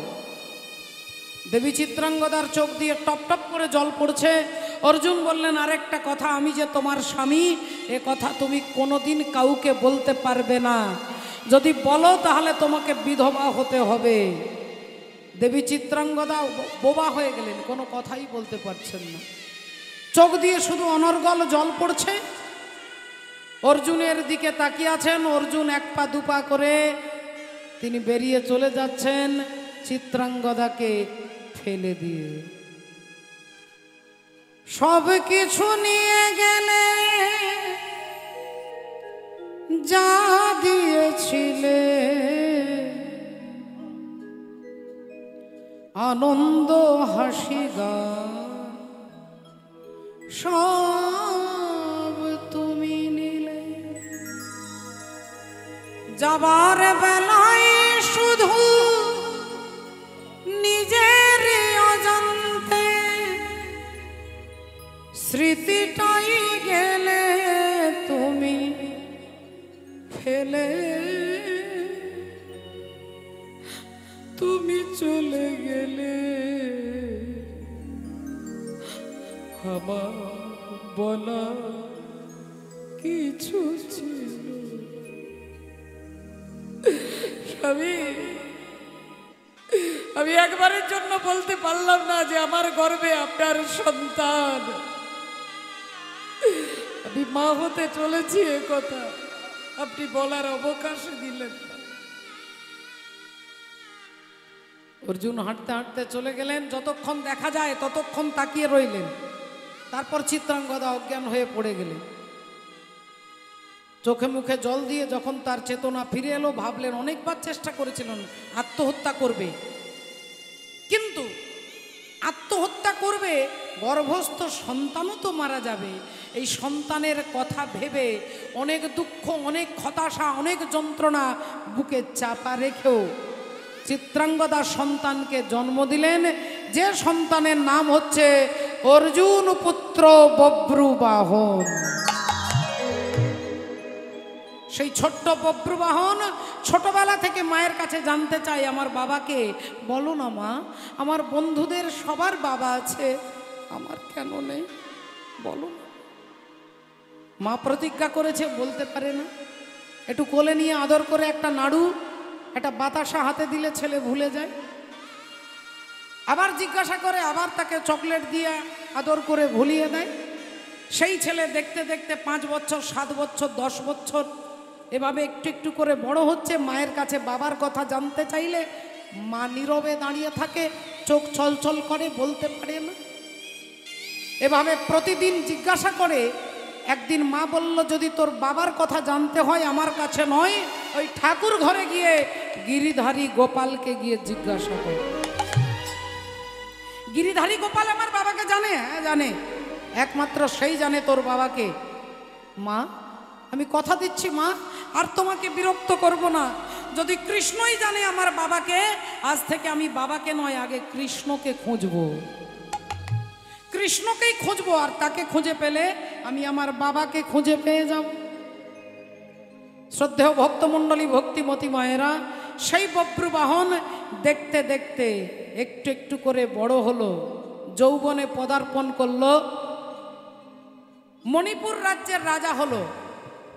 আর সেই মণিপুর রাজ্যের রাজা হয়েছে ছেলে হরিবোল। এবার ঘটনা কি ঘটলো দেখুন মা, এদিকে একটু লক্ষ্য করে দেখবেন। এখন ভগবান শ্রীকৃষ্ণ অর্জুনকে বলছেন, অর্জুন, তোমার দাদা যুধিষ্ঠির অশ্বমেধ যজ্ঞের ঘোড়া, এই যে দেখুন। ছেলে বাবাকে কেন জানে না, আপনারা কারণটা বুঝতে পারলেন। আর বাবাও ছেলেকে জানে না কেন, এর কারণটা আপনারা বুঝতে পারলেন। সেই বব্রুবাহন রাজা হয়েছে, নতুন রাজা, মণিপুর রাজ্যের রাজা। আর তিনি সেই অশ্বমেধ যজ্ঞের ঘোড়াটাকে ধরেছে। ভগবান অর্জুনকে বলছে, তোমার দাদার অশ্বমেধ যজ্ঞের ঘোড়া মণিপুর রাজ্যের রাজা ধরেছে, তাই অর্জুন চলো যুদ্ধ করতে যেতে হবে। অর্জুন চলো চলো মণিপুরে, অর্জুন চলো চলো মণিপুরে, চলো চলো মণিপুরে, অর্জুন চলো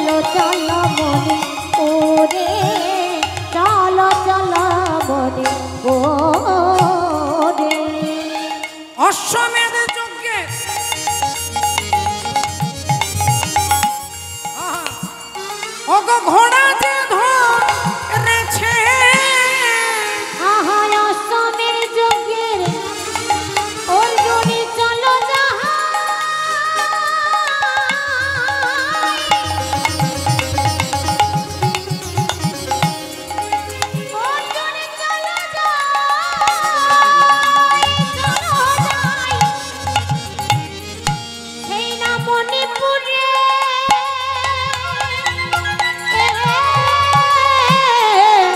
চলো চলো যাই চলো যাই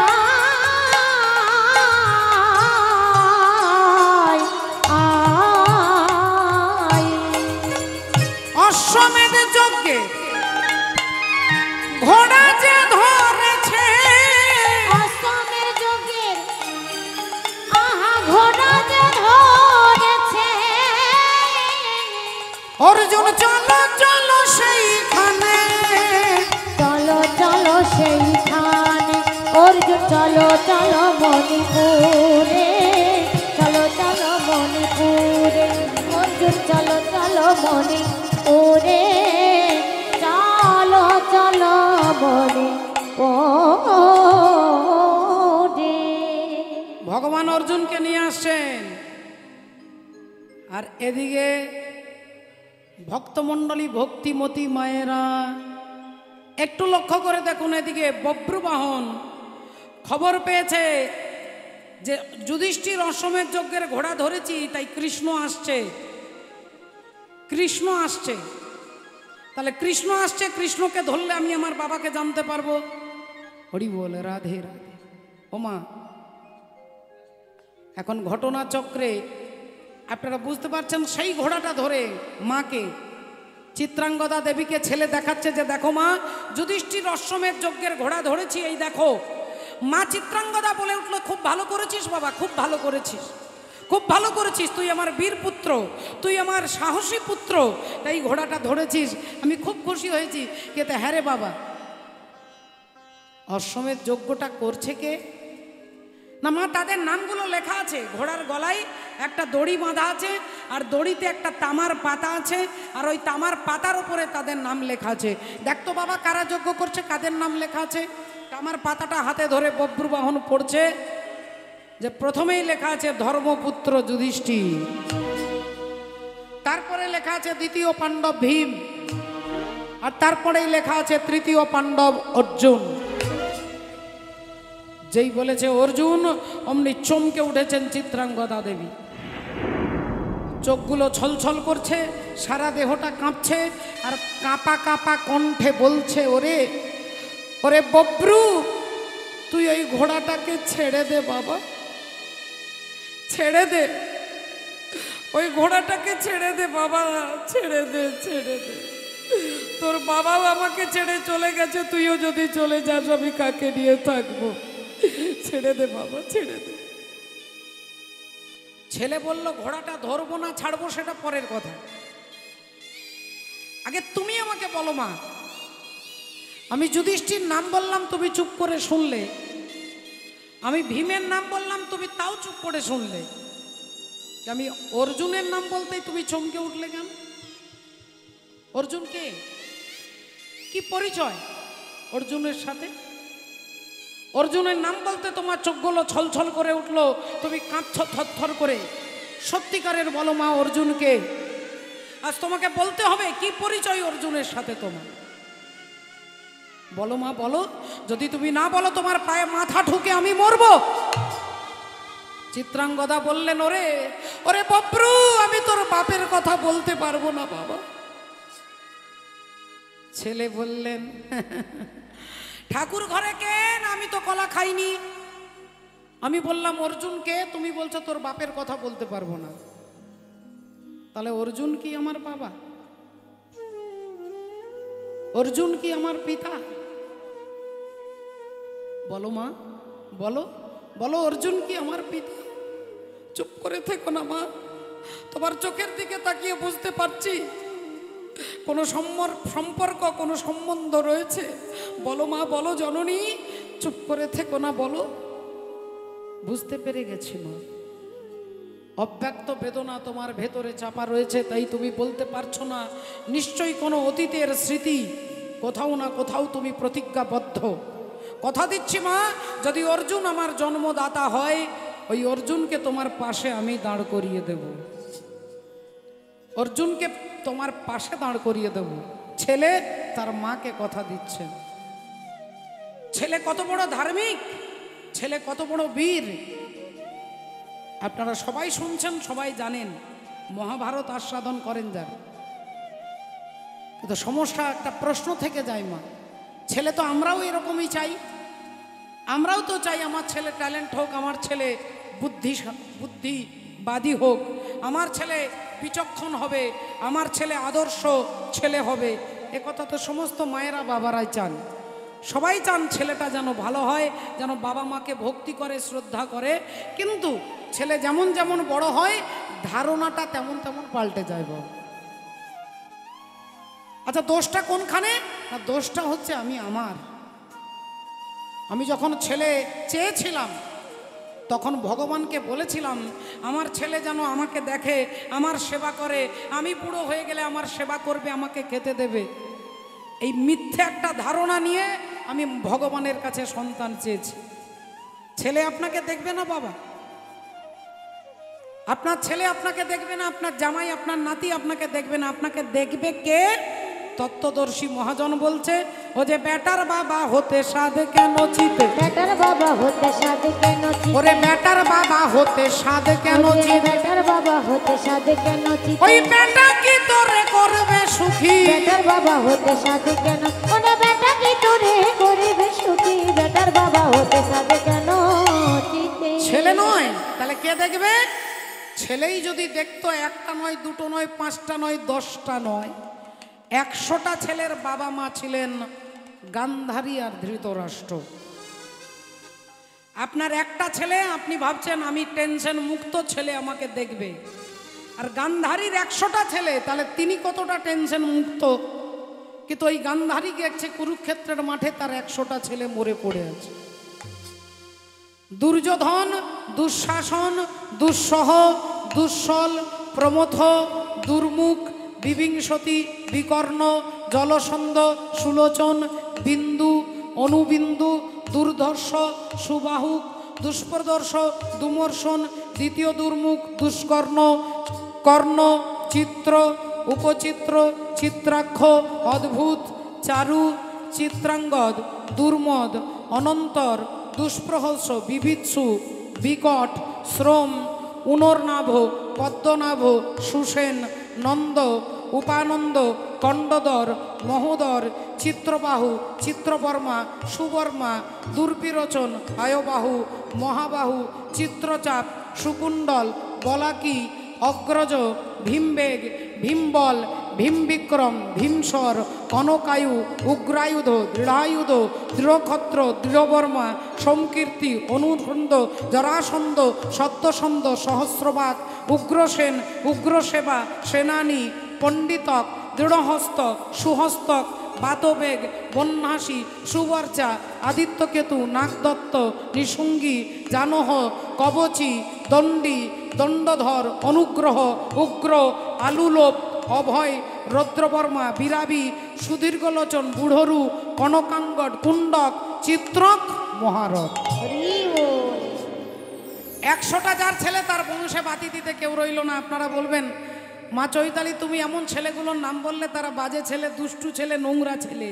আমার ছেলে যদি ভালো হয় আমাকে দেখবে না?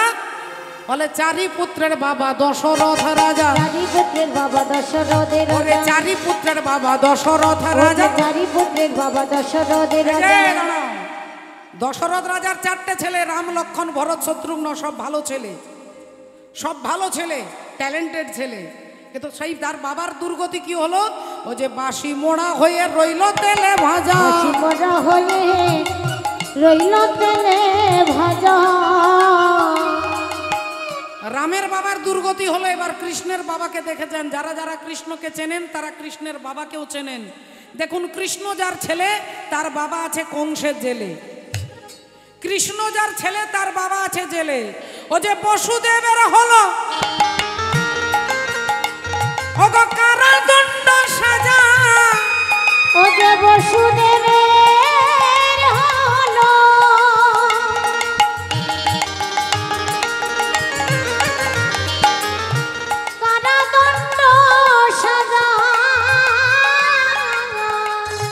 যার পুত্র কৃষ্ণ কমলে আখি, বেটার বাবা হতে সাধে কেন চিতে? বেটার বাবা হতে সাধে ওরে ওরে বেটা কি তোরে করিবে সুখী, বেটার বাবা হতে সাধে কেন চিতে? ছেলে আপনাকে দেখবে না, আপনার কর্ম আপনাকে দেখবে। একবার নয়, 100 বার নয়, 1 কোটি বার শাস্ত্র বলছেন কর্মণ্যেবাধিকার আস্তে মা ফলেষু কদাচন। কর্ম তোমাকে দেখবে কিন্তু ফলের আশা করবে না। 5000 বছর আগে সমস্ত দুঃখের একটা উত্তর দিচ্ছেন যে দুঃখ কোনখান থেকে হয়? আমাদের আশা থেকে, আমাদের ইচ্ছে থেকে দুঃখ উৎপত্তি হয়। আপনাকে আপনার কর্ম দেখবে, আপনার 10টা ছেলে থাকলেও দেখবে না, আর কেউ না থাকলেও আপনাকে দেখবে যদি কর্ম যথার্থ হয়। একটা বাড়ি, একটা জমিদার বিরাট কোটিপতি বাড়িতে পুজো করতে গিয়েছিলেন, জগদ্ধাত্রীর পুজো করতে। 2 ব্রাহ্মণ পুজো করতে গিয়ে তারা ফিরে যাচ্ছেন নিজের বাড়ি। সাইকেলে করে 2 ব্রাহ্মণ ফিরে যাচ্ছে, এদিক থেকে একজন মাস্টার মশাই যাচ্ছে। মাস্টার মশাই ব্রাহ্মণদেরকে দেখে নমস্কার করে প্রণাম করে দুজনের মুখের দিকে তাকিয়ে দেখছে, দুজনের মুখের এক্সপ্রেশনটা দুরকম। একজনের মুখে খুব আনন্দ, আর একজনের মুখটা দেখলে বোঝা যাচ্ছে খুব দুঃখ পেয়েছে। মাস্টার মশাই জিজ্ঞাসা করলেন, কি ব্যাপার, দুজনের দুরকম মুখ কেন? আপনারা কি 2 জায়গায় পুজো করতে গিয়েছিলেন? বলেন না, একটাই বাড়িতে পুজো করতে গিয়েছিলাম। বলে তাহলে আপনার মুখে এত আনন্দ, এনার মুখে এত দুঃখ, তা আপনি কি ভালো জায়গায় থাকতে দিয়েছিল আর আপনাকে ছেঁড়া চাটাই পেতে দিয়েছে? বলে না, আমরা একই বিছানায় ছিলাম। বলে তাহলে আপনাকে বালিশ দিয়েছে, এনাকে মনে হয় বালিশ দেননি। বলে না, দুজনকেই বালিশ দিয়েছে, লেপ ঢাকা সবই দিয়েছে। বলে তাহলে আপনাকে মনে হয়, রাধে রাধে, আপনাকে ভালো গামছা দিয়েছে আর এনাকে মনে হয় মশারির মতো গামছা দিয়েছে। বললেন না, একই কোয়ালিটির গামছা আমাদের দুজনকে দিয়েছে। বলে তাহলে আপনাকে মনে হয় 500 টাকা দক্ষিণা বেশি দিয়েছে, এনাকে মনে হয় কম দিয়েছে। বললেন না, আমাকেও 1001 টাকা দিয়েছে, ওনাকেও 1001 টাকা দিয়েছে। বলে তাহলে একই বাড়িতে গেছেন, একই খাবার খেয়েছেন, একই বিছানায় থেকেছেন, একই দক্ষিণা দিয়েছে, আপনার মুখে এত আনন্দ আর এনার মুখে এত দুঃখ কেন? বললেন আর বলবেন না, আমরা যখন পুজো করতে যাচ্ছিলাম তখন আমি বলছিলাম জমিদার বাড়িতে পুজো হবে, দেখবি 500 টাকা দক্ষিণা দেবে। আমি ভেবেছিলাম 500 টাকা দেবে, কিন্তু দিয়েছে 1000 টাকা। আর ও বলছিল জমিদার বাড়িতে পুজো করতে যাচ্ছি, দেখবি 2000 টাকা দেবে। উনি ভেবেছিলেন 2000 টাকা দেবে, কিন্তু দিয়েছে 1000 টাকা। তাহলে আমি ভেবেছিলাম 500, দিয়েছে 1000, তাই আমার মুখে এত আনন্দ। আর উনি ভেবেছেন 2000 দেবে, কিন্তু দিয়েছে 1000 টাকা, তাই ওনার মুখে এত দুঃখ। হরি বল। তাহলে আমি ভেবেছিলাম আমার ছেলে আমাকে দেখবে, আমার ছেলে আমার বংশে বাতি দেবে, আমার ছেলে আমার সেবা করবে, এতগুলো আমি ভেবে নিয়েছি, তাই এখান থেকে দুঃখ উৎপত্তি হচ্ছে। আপনাকে দেখবে আপনার কর্ম। তাই বব্রবাহন যখনই তার মায়ের কাছ থেকে বুঝতে পেরেছে, কথা দিচ্ছে যে আমি আমার বাবাকে তোমার পাশে দাঁড় করিয়ে দেব, এই বলে বব্রবাহন ছুটতে ছুটতে যাচ্ছে। পিতা পিতা পিতা বলি ছুটিতে লাগিল, পিতা পিতা পিতা বলি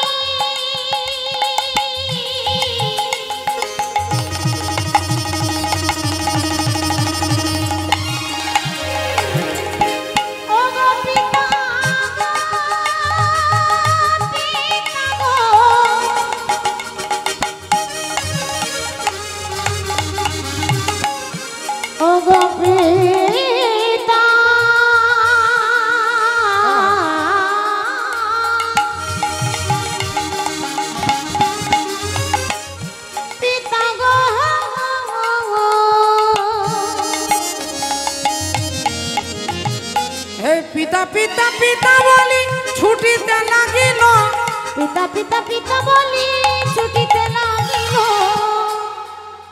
আরে অর্জুনের সম্মুখেতে আসিয়া দাঁড়ালো, অর্জুনের সম্মুখেতে আসিয়া দাঁড়ালো, অর্জুনের সম্মুখেতে আসিয়া দাঁড়ালো। বব্রবাহন ছুটতে ছুটতে আসছে, এদিকে ভগবান কৃষ্ণ অর্জুনকে নিয়ে আসছে। যেই বব্রবাহন অর্জুনের কাছে দাঁড়িয়ে বলে উঠল, বাবা আমি তোমার ছেলে, বাবা কতদিন কতকাল তোমার প্রতীক্ষায় ছিলাম, কবে আমি আমার বাবাকে খুঁজে পাবো। তুমি একবার আমাকে বুকে জড়িয়ে ধরো বাবা, আমি আর কিছু চাই না। স্বর্গের সমস্ত সুখ আমি আস্বাদন করতে পারবো, একবার তুমি আমায় বুকে জড়িয়ে ধরে আলিঙ্গন করো বাবা। অর্জুন ছেলেটাকে দেখেই তার হৃদয়টা আনন্দে ভরে গেল, কি সুন্দর দেখতে, আমাকে বাবা বলে ডাকছে, একটা বার জড়িয়ে ধরলে ক্ষতি কি? অর্জুন দুই বাহু তুলে হাত বাড়িয়ে ছেলেকে বুকে জড়িয়ে ধরতে যাবে। ভগবান মনে মনে চিন্তা করলেন, এক্ষুনি তো পিতা পুত্রের মিলন করালে হবে না। ভগবান অমনি অর্জুনকে বলে উঠল, অর্জুন এ তুমি কি করছো? কি করছো তুমি? তাকে আলিঙ্গন করবার জন্য হাত বাড়িয়েছো, তুমি ওকে চেনো না, তুমি ওকে জানো না, তাহলে তুমি তাকে জড়িয়ে ধরছো কেন? ও তো তোমার শত্রু। যুধিষ্ঠির অশ্বমেধ যজ্ঞের ঘোড়াও ধরেছে, ও তোমার শত্রু, তুমি তার সঙ্গে যুদ্ধ করবে, আর তুমি তা না করে তাকে বুকে জড়িয়ে ধরছো। অর্জুন বললেন, এই ছেলে, হ্যাঁ যা, সরে যা, সরে যা, সরে যা। বব্রুবাহন বলল, বাবা একবার আমাকে জড়িয়ে ধরো বাবা, আমি আর কিছু চাই না, আর কিচ্ছু চাই না, একবার শুধু আমাকে জড়িয়ে ধরো।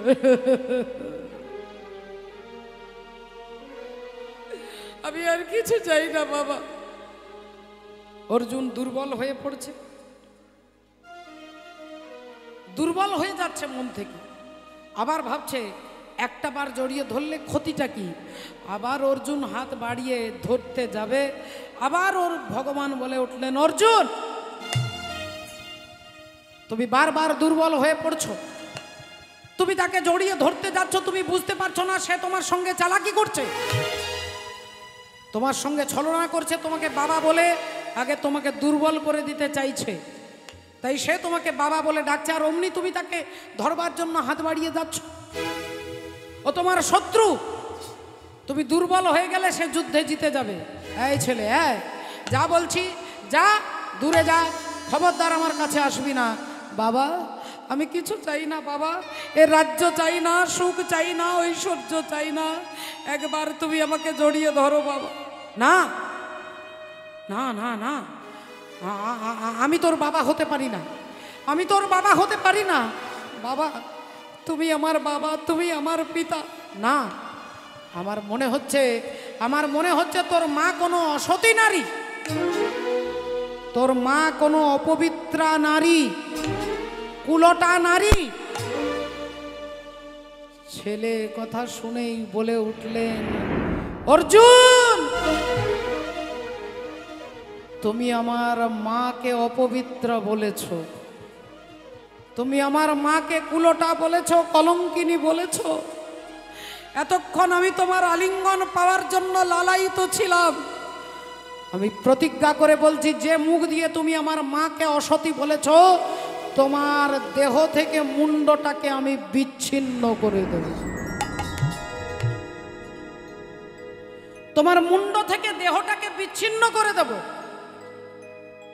অর্জুন বললেন, কত হাতি গেল তল, আর মশা বলে কত জল। হ্যাঁ, কত বড় বড় বীর যোদ্ধা, তাদেরকে আমি মেরেছি, আর এই দুদিনের বাচ্চা ছেলে বলে কিনা আমার মুন্ডচ্ছেদন করবি, আয় দেখি তোর কত ক্ষমতা, আয়।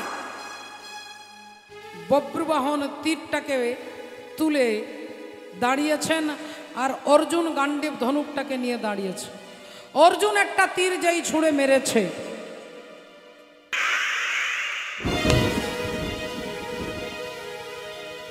বব্রুবাহন সেই তীরটাকে দুভাগ করে দিয়েছে, দুটুকরো করে দিয়েছে। আর যেই দুটুকরো করে দিয়েছে, এবার বব্রুবাহন একটা তীর ছুঁড়েছে অর্জুনকে মারবার জন্য।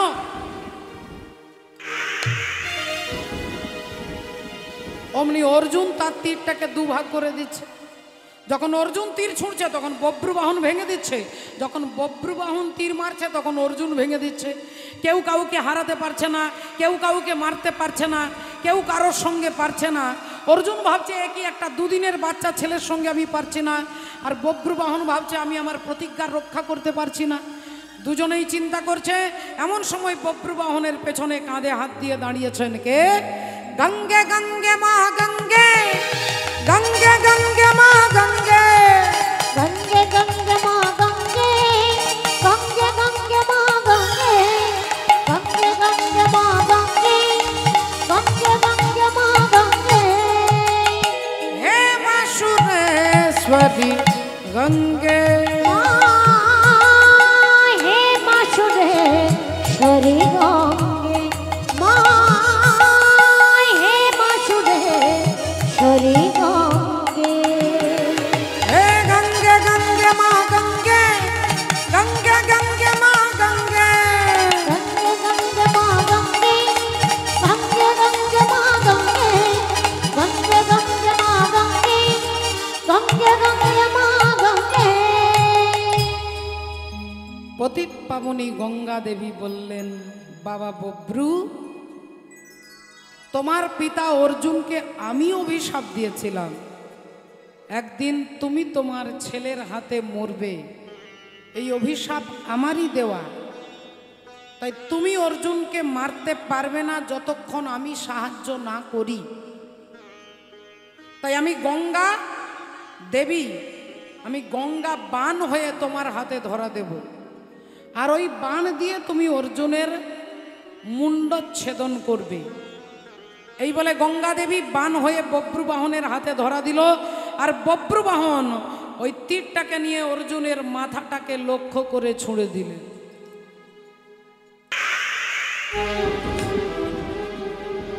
যেই তীরটা ছুঁড়ে দিল, অর্জুনের মুন্ড থেকে দেহটা আলাদা হয়ে গেল, কাটা মুন্ডটা পড়ে গেল ছিটকে দূরে। আর চিত্রাঙ্গদা দেবী চিৎকার করতে করতে আসছে, ওরে বব্রু, ওরে বব্রু রে, এ তুই কি করলি বাবা, এ তুই কি করলি? বলে বলে কি করিলি, তুই কি করলি? তুই তোর নিজের হাতে তোর মায়েকে মায়ের সিঁথির সিঁদুরটা মুছে দিতে পারলি। তুই পুত্র হয়ে তোর মাকে তুই বিধবা করতে পারলি, এ তুই কি করলি বাবা? তুই আমার সিঁথির সিঁদুর মুছে দিয়েছিস, তুই আমার স্বামীকে হত্যা করেছিস। তাই আমি মা হয়ে প্রতিজ্ঞা করে বলছি, আজ আমি তোকেও রক্ষা দেব না, আজ আমি নিজের হাতে তোকে হত্যা করব। আমি নিজের হাতে তোকে হত্যা করব, আমি মা হয়ে প্রতিজ্ঞা করছি। ছেলে বললেন, এসো জননী, এসো মা, তুমি আমায় হত্যা করো। আজ ইতিহাস রচনা হবে, সারা জগৎ দেখবে এক সতী নারী তার স্বামীর জন্য তার পুত্রকে হত্যা করেছে।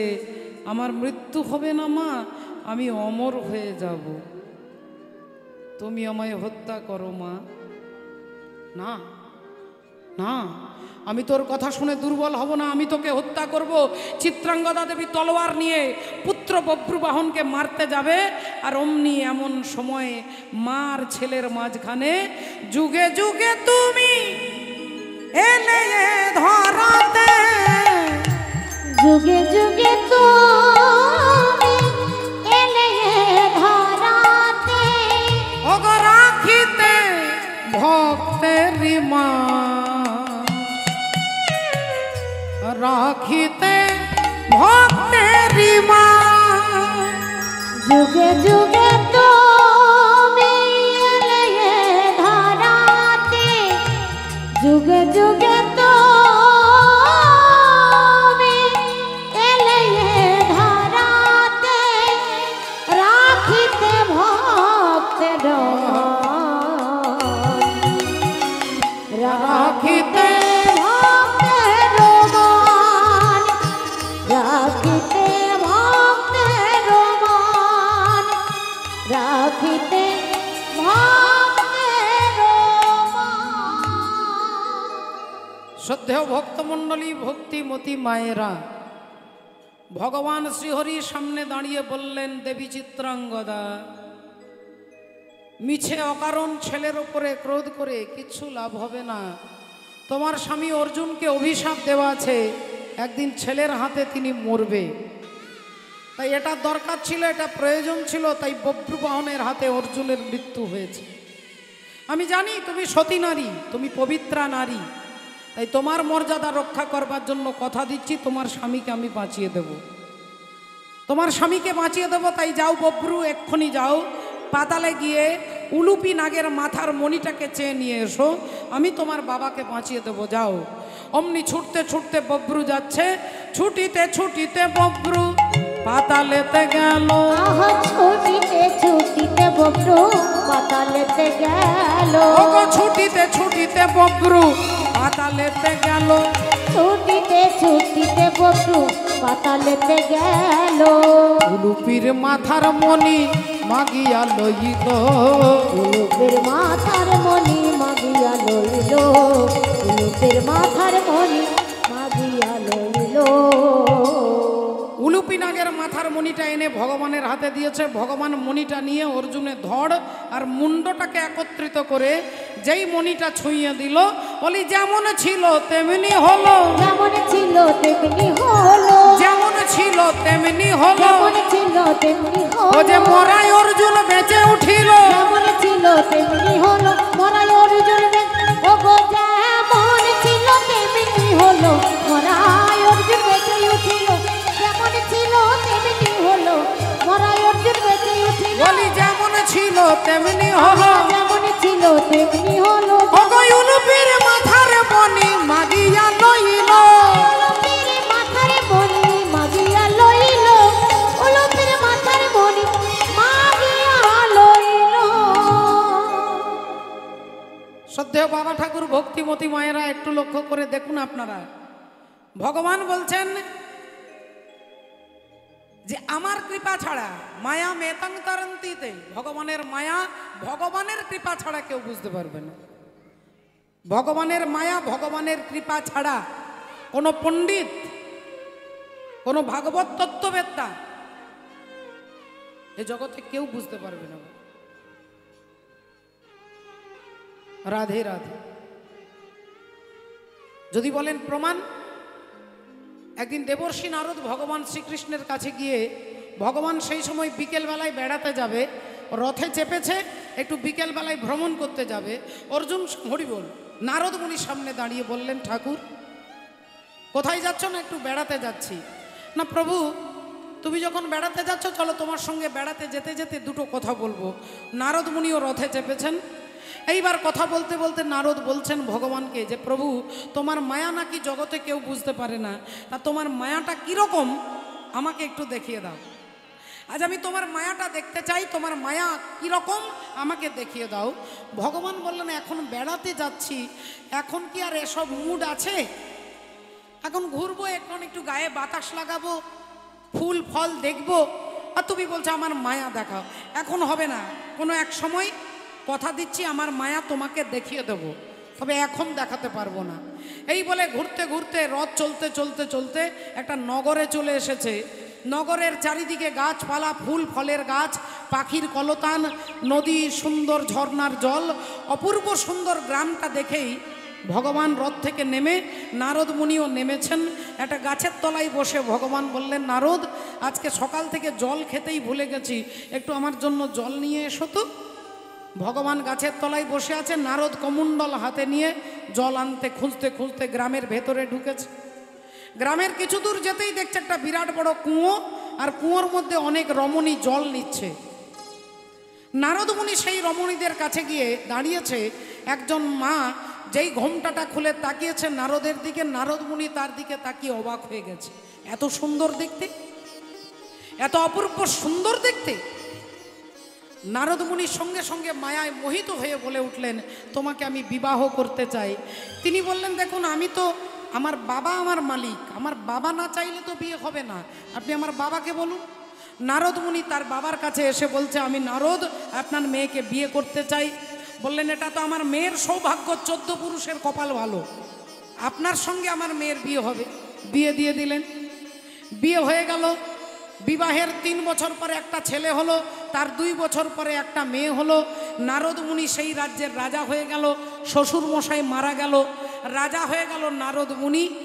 এভাবে সুন্দরভাবে জীবন চলছিল। একদিন অন্য দেশের রাজা এই রাজ্যটাকে আক্রমণ করেছে।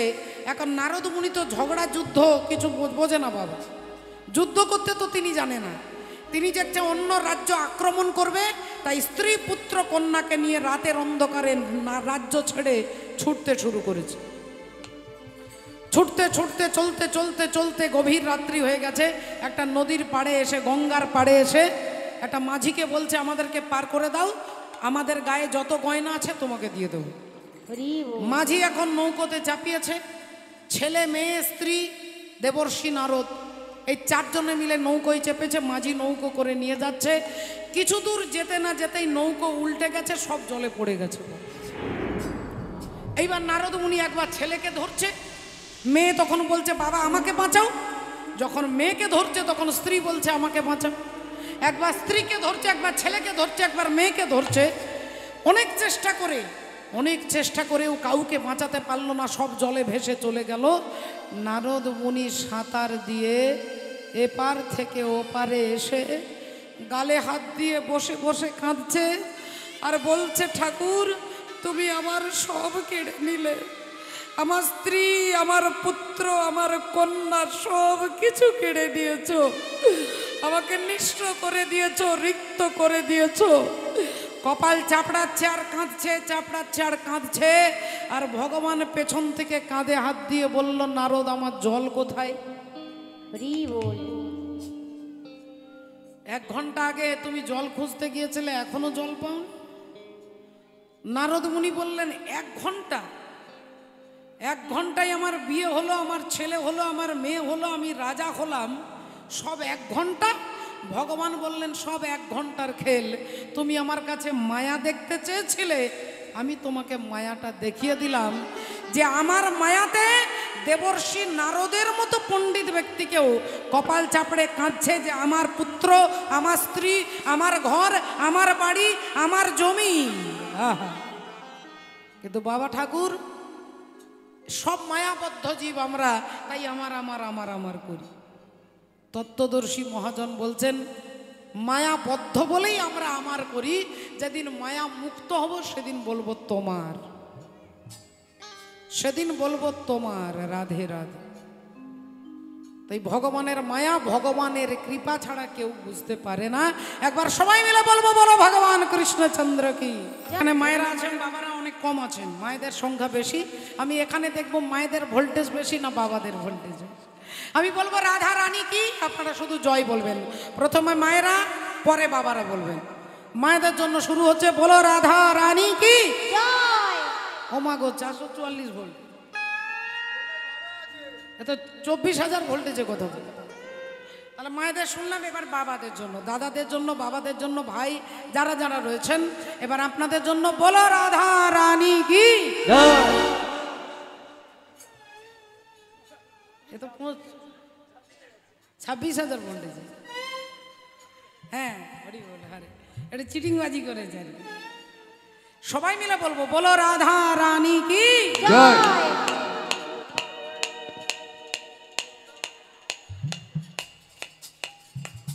এরই মধ্যে আবার চশমা পরে কয়েকজন মা আছেন, ঘুমিয়ে যাচ্ছেন। এখন ঘুমিয়ে কীর্তন শুনবেন, সকালে গৌতম বাবুকে বলবেন, চৈতালি কি কীর্তন ঘুমিয়ে শুনলে বোঝা যাবে। দেখুন, ক্লাস 5-এ পড়ে, 10 বছরের ছেলে, স্কুল ছুটি হয়েছে, মাকে রান্নাঘরে ডাকছে, ও মা। আমি তো ওর সঙ্গে কথা বলবো না, আমি খাবো না, আমি খাবো না তো বলছি নাকি। দেখতে লুচি নিকুচি করেছি, আমি খাবো না তো। আর তুমি বুঝতে পারছো না আমি রেগে আছি? সত্যি করে বলো তো মা, আমার বয়স কত? 10 বছর আমার বয়স। আর 10 বছর ধরে তুমি একটা কথা লুকিয়ে রেখেছো। তুমি এতদিন কেন বলনি যে আমি আমার বাবার থেকে 1 মাসের বড়? গালে একটা ঠাস করে চড় পাজি, হত ছাড়া ছেলে, তুই তোর বাপের থেকে 1 মাসের বড়। কে তোকে বলেছে? আমাকে ঠাকুমা বলেছে। ঠাকুমা কি বলেছে? ঠাকুমা বলেছে যে বাবা নাকি ঠাকুমার গর্ভ থেকে 10 মাসে হয়েছে, আর আমি নাকি তোমার গর্ভ থেকে 9 মাসে হয়েছি। তাহলে আমি 9 মাসে, বাবা 10 মাসে, মানে আমি 1 মাস আগে হয়েছি, বাবা 1 মাস পরে হয়েছি। বলো রাধে রাধে রাধে হে রাধে রাধে রাধে রাধে রাধে রাধে রাধে রাধে রাধে রাধে রাধে রাধে রাধে রাধে হরি হরি রাধে রাধে। তাই যখনই সেই মণিটা এনে ভগবান ছুঁয়ে দিলেন, অর্জুন বেঁচে উঠলেন। ভগবান বললেন, অর্জুন এতক্ষণ তুমি যাকে ধরবার জন্য, আলিঙ্গন করবার জন্য লালায়িত ছিলে, যাও তাকে জড়িয়ে ধরো। ওই তোমার পুত্র বভ্রুবাহন আর এই তোমার স্ত্রী চিত্রাঙ্গদা। যাও অর্জুন যাও। অর্জুন ছেলেকে জড়িয়ে ধরবার আগে আগে ভগবানের চরণ জড়িয়ে ধরলেন। ভগবানের চরণ জড়িয়ে ধরেছে। যে তৃষা জাগিলে তোমারে হারাব, সে তৃষায় আমার জাগায় না। যে ভালোবাসায় তোমারে ভুলিব, সে ভালোবাসায় ভুলায় না। যে জ্ঞানের দীপ তোমাকে লুকায়, সে জ্ঞানের দীপ জ্বালায় না। যে যাতনা পেলে তোমারে ভুলিব, সে যাতনা মোর হরিও না। যে তৃষা জাগিলে তোমারে হারাব, সে তৃষায় আমার জাগায় না। অর্জুন ভগবানকে জড়িয়ে ধরলেন। একদিকে পুত্র বভ্রুবাহন, একদিকে স্ত্রী চিত্রাঙ্গদা। ভগবান শ্রীহরি মধ্যমণি আজ ভগবানকে জড়িয়ে ধরলেন অর্জুন। ওগো ভক্ত আর ভগবানের মিলন হইল, ভক্ত আরে ভগবানের মিলন হইল। এবার প্রেমানন্দে বাহু তুলে হরি হরি বলো, প্রেমানন্দে বাহু তুলে হরি হরি বলো। সবে মিলে জয় দাও বলো হরি হরি। সবে মিলে জয় দাও বলো হরি হরি। নামের প্রভাবে ভব সিন্ধু যাবে তরি, নামের প্রভাবে ভব সিন্ধু যাবে তরি। জয় রাধে রাধা গোবিন্দ বলো জয় রাধে